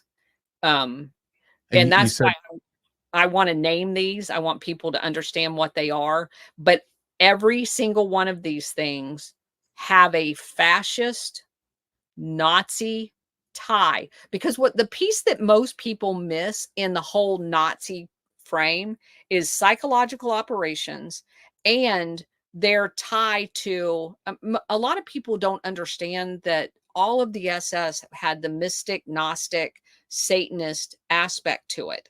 And these are not normal people, because normal people don't think that way. And you don't just get, oh, well, they're just Nazis. They just think white people are better. That's not them at all. That's just like that's the thimble part of their entire belief system. So wild how this is coming full circle for me. Like You're blowing my mind right now, Colonel. Okay. Damn. So, a subset, let me go ahead and go down, and I want to tell you what all of the subsets are that we know. One of them is called 676. One of them is called 764. One of them is like cult, but with the V instead of a U, CVLT. One is called court, Kaskar, KASKAR, harm nation, leak society, and hell spelt with the 3 instead of an E, H3LL. So basically, if you look at these, there are thousands of members all around the world. Okay, so just talking about 764 for a second. They're involved in sextortion, which is getting kids online to send them pictures of them either naked or doing some sex act. And they basically, like you said, they make money by distributing that material. They then extort those children to steal from their parents and to do all kinds of controlling behavior of those people. And so if you take this to its worst scenario, these are controlled kids that would be capable because they're being blackmailed into doing school shooting types of things. So they would be extorted into killing their parents. They would be extorted into doing all kinds of different terror capabilities. They are manipulating our children online to make them capable of being told to do things that could affect all of us. And that's why we have to know this. Again, the 764 is esoteric. It's occult. They, like I said, they're a subordinate unit of the Order of Nine Angles. The announcement, let's see. So there was arrest of some of their members, including a guy by the name of Angel Almeida in New York, Bradley Cadenhead in Texas, and Chandler Pong in Nevada, Kalana Lemkin in Hawaii, and an underage person in Romania. If you go back and you look at these arrests, I'm going to go through a couple of them just so that you can understand the people that's involved. They target minors between the age of 8 and 17 on any social media forum. They especially prey on LGBT alphabet soup people, racial minorities, and anyone that has a mental health issue. So if they find anybody posting post that makes it look like they're struggling from depression or whatever, they glom onto them immediately. So as I said, they do extortion and blackmail. They SWAT or dox minor victims if they find out that they're at home alone. And let's see. They get these minors to commit acts of animal cruelty and film them and then put them online. Self-harm activities like cutting, stabbing, and let's see. Hold on just a second. Let me put my glasses on for this one. There is an affiliate that gave himself away on social media, including posting a picture of himself wearing a t-shirt that read Kitty Diddler with a swastika in it. And there's another one that says, to be perfectly honest, the child pornography is probably the least egregious crime he has committed. Okay, so this is the guy that I'm going to click on him for just a second. This is the guy that was Bradley Cadenhead in Texas, 17 years old. And I mean, he looks like a normal kid. Looks like a baby. Yes. Okay. This guy did some of the most heinous things that you can imagine. They considered him a cult leader. He got like 80 years in prison when he was caught. He had images of young children not only being sexually abused, but also choked, beaten, suffocated, and grievously injured. He coerced kids into mutilating themselves, carving his screen name on their bodies. And I mean, it just goes on and on and on about things that this guy did. So these are the people that adhere to this philosophy. Well, just to put in perspective, in the article, the one that you sent me, it says Lieutenant, and this is specific to this particular kid's case, Lieutenant Jeremy Lehner works crimes against children and called the case the most disturbing he has ever seen. Now, just to get people to understand, one, it takes a very special cop to work child crimes. I was never going to go that route because I got enough just with what I saw. But they see horrific things, and just, what's their daily career, which is, child crimes. And so for someone who is used to seeing that awfulness, to say that this is the worst that he's ever seen, I mean, that's scary. Yeah, show him the first link that I sent you. Sorry, I skipped over that one. That guy, huh? I have it up right now. Right, that guy, that's Angel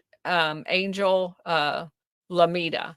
He's 22 years old, was in New York, and basically a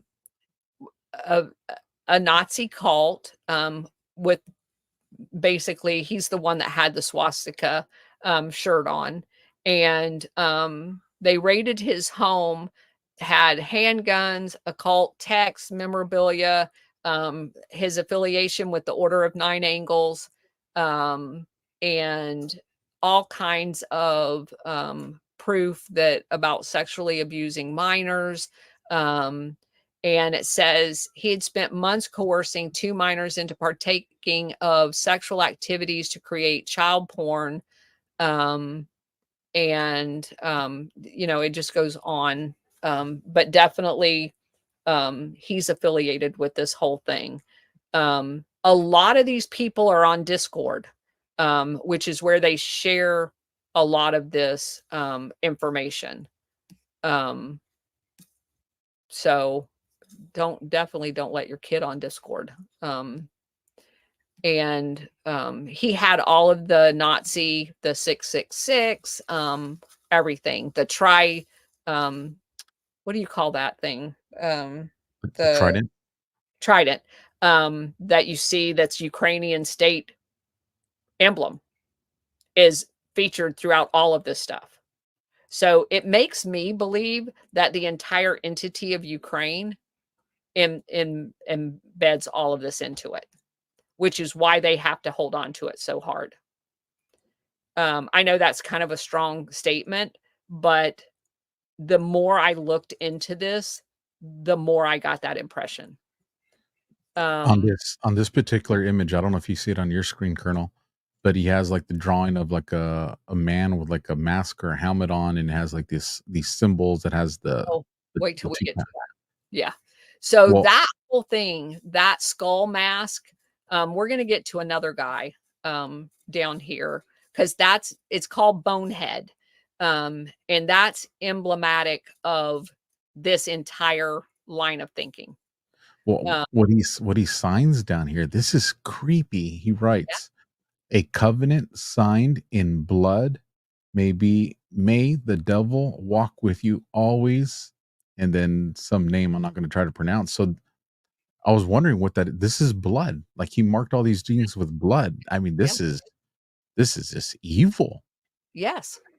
The Order of Nine Angles was founded in England, which is where all of this crap comes from, right? And that's why I think it's interesting that a lot of people like to cite other religious entities or countries and stuff like that. But so much of what I have found with Operation Gladio all originates from England. So the Order of Nine Angles, like Operation Gladio in general from Churchill and all of that stuff, comes from England. The group takes the approach to the occult and far right, which is not right, it's left, but I'm reading what the article is saying, picking from the worst of Satanism, Nazism, and white nationalism. Quote, so let me get this straight. There are satanic Nazi edgelords, one journalist wrote, and basically it says that they have a common goal in joining a gang, terrorist plots, police forces, and military units, and choose to create as much chaos as possible in the Western civilization. So I'm almost, it would be interesting to know if any of those people, like the guy, the Air Force kid that set himself on fire, if they're affiliated with any of this. So the skull mask, which is what you were just talking about, includes, there's another entity called Atomwaffen, Atomwaffen, and also referred to as the base, which grew out of a thing called the Iron March, which is a fascist web forum that was around from 2011 to 2017. That supposedly went quiet for operational reasons because they were being infiltrated. And they basically focus on terrorism facilitated by violent ritualistic initiation practices, and use the Order of Nine Angles as kind of a Bible, if you will, for their proceeds or processes. Sorry. Atomwaffen was basically a platform for a transnational fascist, what they refer to as an accelerationist terrorist network. It can be found in the United States. It can be found in the UK. It's in Australia. And they basically kind of basic on the superiority of the Nordic race. But that skull on their face, that mask, well, one of the guys actually went and got his entire face tattooed with that skull thing. We're going to get to him in a minute. He's totally freaky looking. I know exactly who you're talking about. The guy that was arrested in Orlando? Yes. Yeah. Let me find him.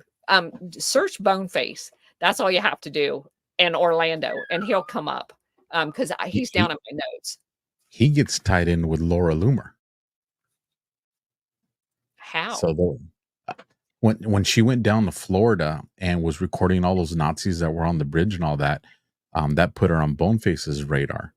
And there was threats that he was making towards her and things like that, where her, I believe it was her address or her brother's address. He had showed here's a scary picture that'll save this. I can bring this up so people can see it. Yeah, if anybody's been following her, you'll probably recognize this photo here. And it's not letting me bring it up. Let me try it a different way. So also, yeah.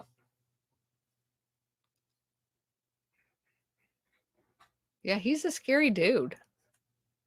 Mm-hmm.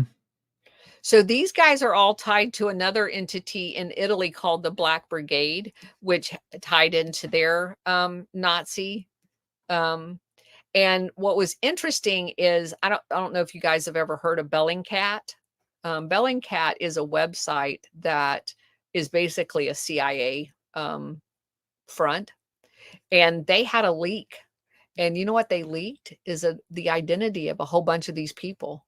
Now, why would a CIA front company have all of the private messages and names of all of these people if they weren't tied to the CIA? Exactly. So I found that very interesting. And let me see. Okay, so now I'm down to that's Kent McClellan. That's the name of that bone face guy. Yes. So Kent McClellan has ties both to Right Sector and Azov. And that's how I got us back. So we started off in Ukraine and we come to America and we look at all these organizations, and then you get down to how it ties right back to Ukraine. So this Boneface guy, if you look through all of his background back in 2012, there's connections to Right Sector. There's connections in 2014. His father's name is Ken McClellan. He's from London, and his dad was in a band called Brutal Attack. And another band called Bound for Attack, which his dad also was part of a thing called American Front, which comes from the UK National Front, which comes from A.K. Chesterton, who was with Oswald Mosley back at the very beginning. And that's where Operation Gladios and their mindset, the fascist movement, all came from. So again, we just went in an entire big circle of showing you how all of this is all tied together. There's a Ukrainian version of the FBI that confirms this guy his dad was a spy, and yeah, so that kind of brings us for full circle. It is so freaking crazy because I mean, and I think even the Vice article, it covers it.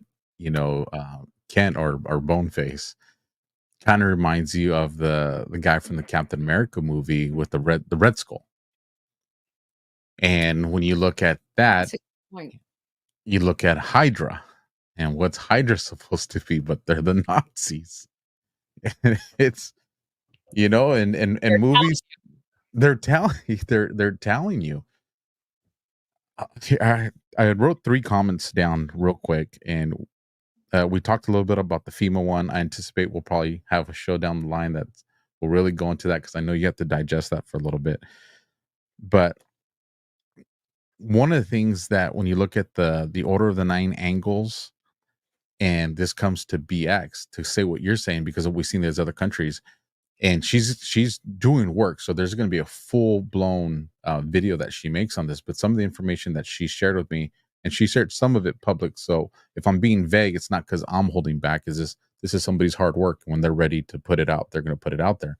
Right. But what you guys are going to end up seeing that she's discovered from whistleblowers and informants that have talked to her is they're tied to the mass shootings, popular mass shootings that have hit the mainstream, that are part of these manosphere, these Order of 9 Angles, the 767 or 676, I forget the order of it. And the FBI knew about it because the FBI was in these groups. And these like you said, they're, these youngsters are being groomed to either do these sexual crimes, these crimes against these parents, and also these shootings. Yeah. Like it's all tied into what you're saying. It's these operations, the werewolf units, stay behind units. What is a shooting? It's a terror event. Mm-hmm. And that's what Operation Gladio is, because when you terrorize people, they're easy to psychologically manipulate. And that is how you get people to give up their guns. That is how you get people to agree with legislation, or at least pacified to the point where you're going to immobilize them into acting out against what your agenda is.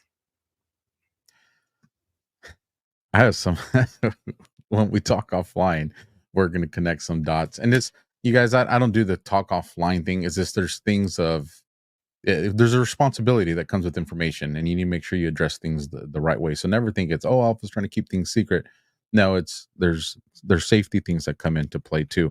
Do you have any comments on the FEMA thing that you wanted to bring up now, or that's something will I probably be in our don't. future? I'm going to have to Okay. let that set because that has been something that we spent a little bit of time on at the very beginning of this, um, because of the training exercises that FEMA does with the military. And there are so many of those that are the perfect setup for terror events. And so another one of the common things that you come across is the overlaying of a training event on a real world terror event done by Operation Gladio terrorist. And so, 9/11 was actually done during a training event with the military. The Boston Marathon bombing was done during a training event. And so the fact that you're talking about the training events that the police are doing with FEMA, and I already know that the military does those same types of events with FEMA. Now you have FEMA that has basically the ability to schedule training events to coincide with live fire. And that's petrifying. And while you were speaking earlier, I went and grabbed that email because so people know I'm going to bring the receipts. I'm not making this up. I'll bring it up on the screen. Obviously, I censored it because I'm protecting my individual number. But when I was logging back in to get my credentials, here it is, you guys. Obviously, you guys know my name's Alfredo Luna, and I redacted my specific SID number, but it's real, and I bring it up on the screen so you guys can see that this is not clickbait. This is real life, and this is where we're at. Well, we'll transition into a happier moment that's not so worrisome. And I think I have like 7 of the comments. So let me bring it up on stage. If this is the first Operation Gladio you're catching, something that we incorporated 2 shows ago is at the end of the show, we're going to cover a couple of the comments because so many of you are doing it. We can't cover them all because it'd be a whole show just doing that. But I'll go through a few of the ones that we have for now. So this one comes from SR711966. My buddy. Oh, well, there we go. Probably why you had some great questions. I was like, oh, I want to know this too. Guyana President Mohammed Irfan Ali remarks on climate change during BBC interview, potential Gladio operation. And then the second question is, do you believe we may have a house cleaning of elites, somewhat like Michael Corleone in The Godfather? Oh gosh. I honestly believe there's house cleaning going on all around the world. We've talked about it a little bit, both in Italy, where they mass arrested over 300 of the largest drug dealing mafia there, and put all but a very small fraction of them away in jail for a very long time. Argentina did that just before their most recent election. They had a big roundup there as well. There are things that you can point to that indicate that that's happening, because keep in mind, this is a worldwide entity.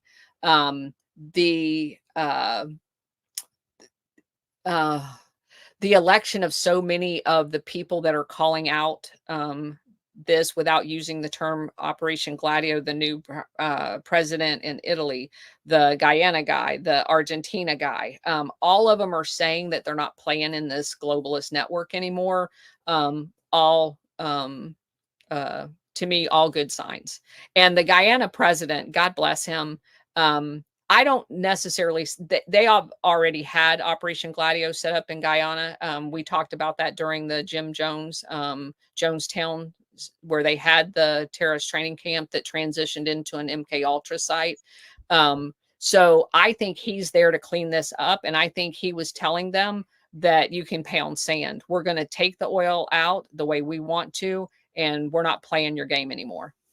Right on. That's what I'm talking about. So we keep continuing on, and we got Migravator, another epic show. Thank you so much for the information, Alpha and Colonel. I hope someone markets some Gladio glasses. Hint, hint. I'm So going to try to figure out how to do that. I love that picture. It's now my avatar on Rumble. I start my show with it. I absolutely love that picture. it'd be it'd be freaking cool. It'd be a guy. Thing would be that's a moneymaker because I would buy them. B-Man 1958. Why are all of these NGOs with the word world in their names based in Switzerland? Good question. I will tell you why. The majority of them in Switzerland are given sovereign status, so you can't hold them accountable for their crimes.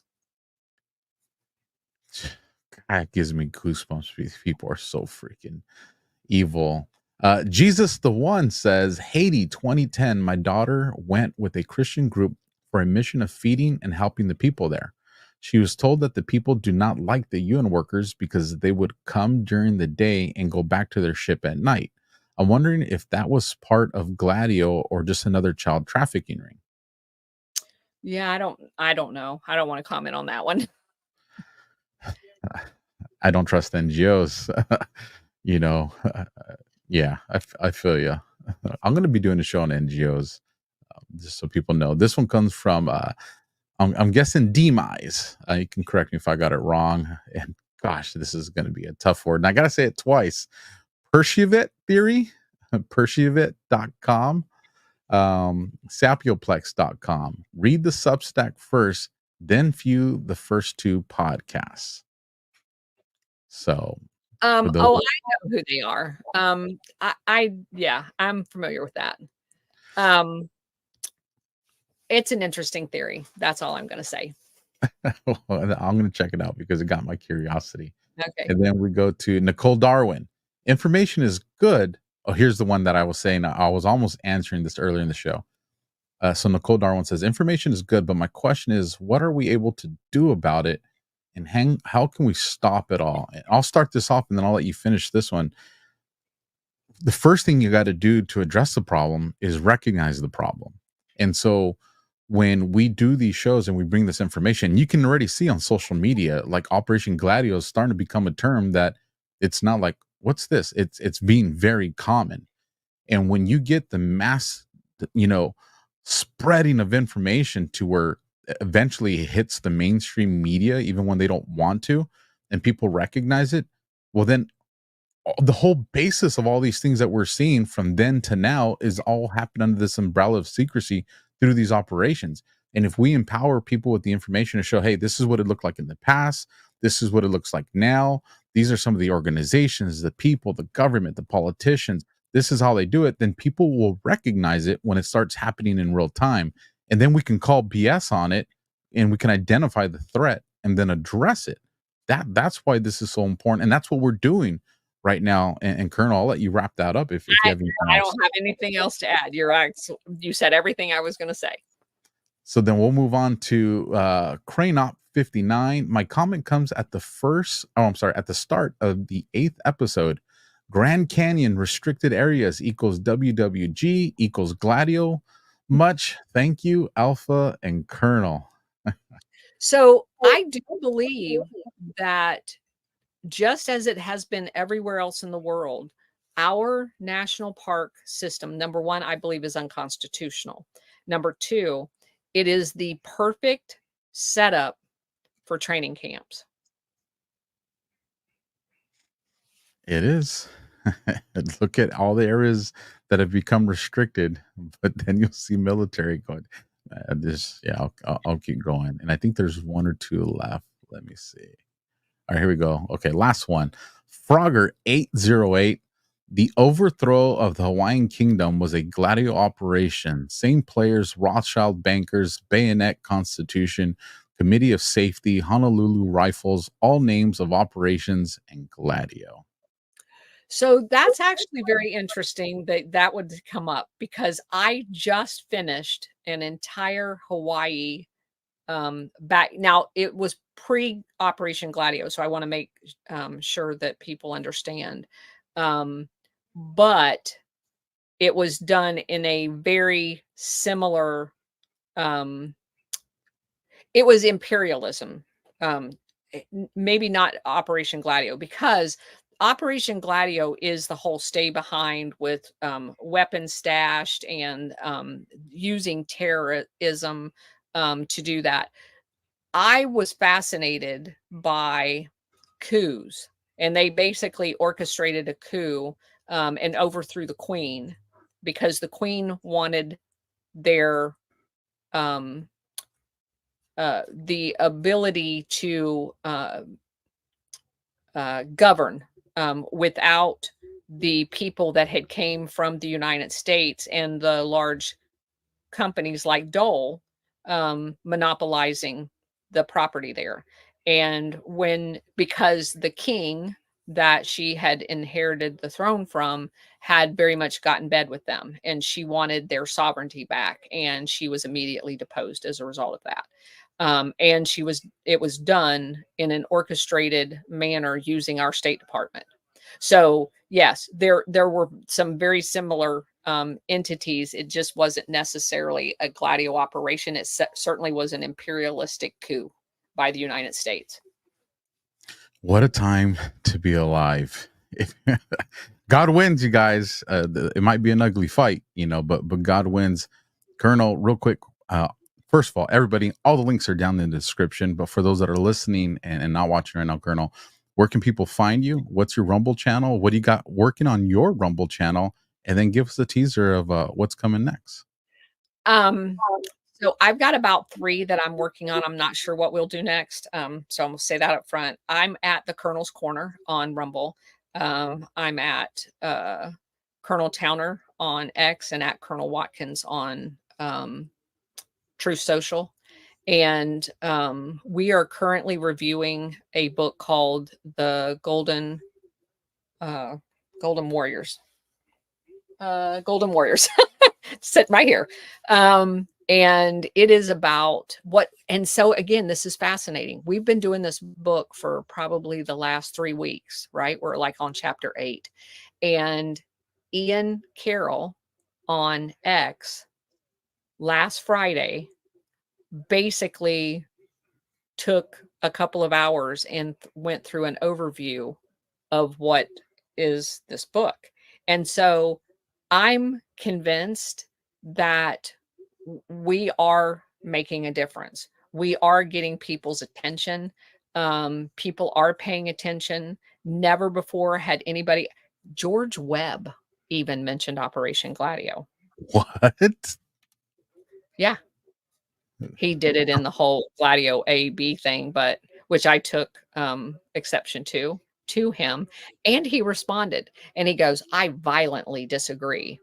And I'm like, dude, why are you violent? What?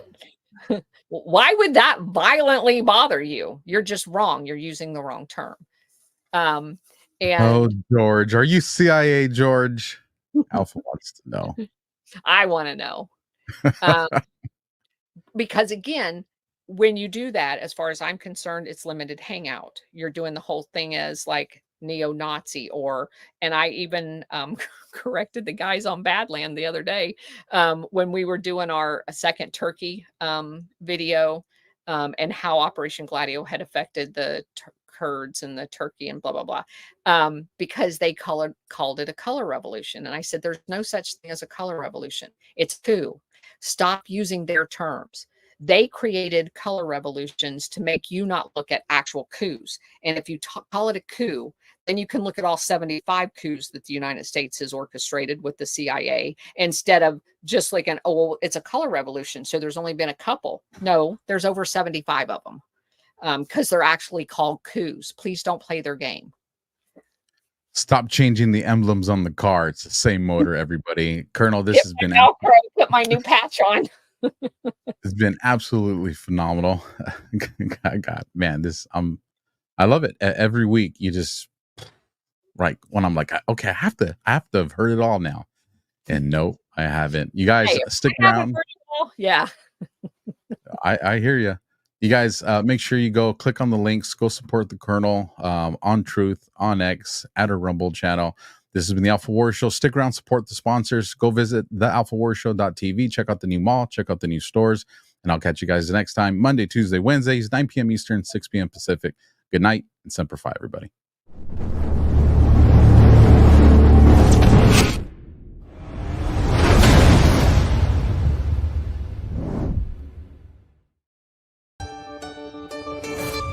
Are you worried about the effects that higher inflation rates will have on your investments? Are you trying to secure your retirement savings against losses, but you notice that inflation is a hot topic these days? But how dangerous are low inflation rates on your retirement savings? An inflation rate of 2% may not seem like much, but it means that prices will just about quintuple over the lifetime of the average American. And 4% average inflation rate means that something that costs $1 when they're born will cost $23 when they die. That demonstrates the danger of even low inflation rates. So when it comes to gold and inflation rates, many investors want to know whether inflation rates have an effect on gold prices. What history indicates is that over the long term, increased inflation should lead to correspondingly higher gold prices. From September 1971 to August 2020, gold grew 7.5 times as much as inflation. Not only can an investment in physical gold help protect your assets against the damage done by inflation, it can also help grow the value of your retirement portfolio over the long term. If you're looking to protect your retirement assets, why wait until stock markets crash and gold begins to rise in price? When I started MyPillow, it was just a problem solution, one product company. Well, since then, with the help of my dedicated employees, we now have hundreds of products, some you might not even know about. To get the word out, we're having a $25 extravaganza. 2-pack multi-use MyPillows, $25. MyPillow sandals, $25. And for the first time ever, our 6-pack towel sets, you guessed it, just $25. Our brand new 4-pack dish towels, $25. And I've never done this before. Premium MyPillows with all new Giza fabric, any size, any loft level, even king size for only $25. And there's so much more. So go to MyPillow.com or call the number on your screen. Use your promo code for our $25 extravaganza. Order $75 and over, your entire order ships absolutely free.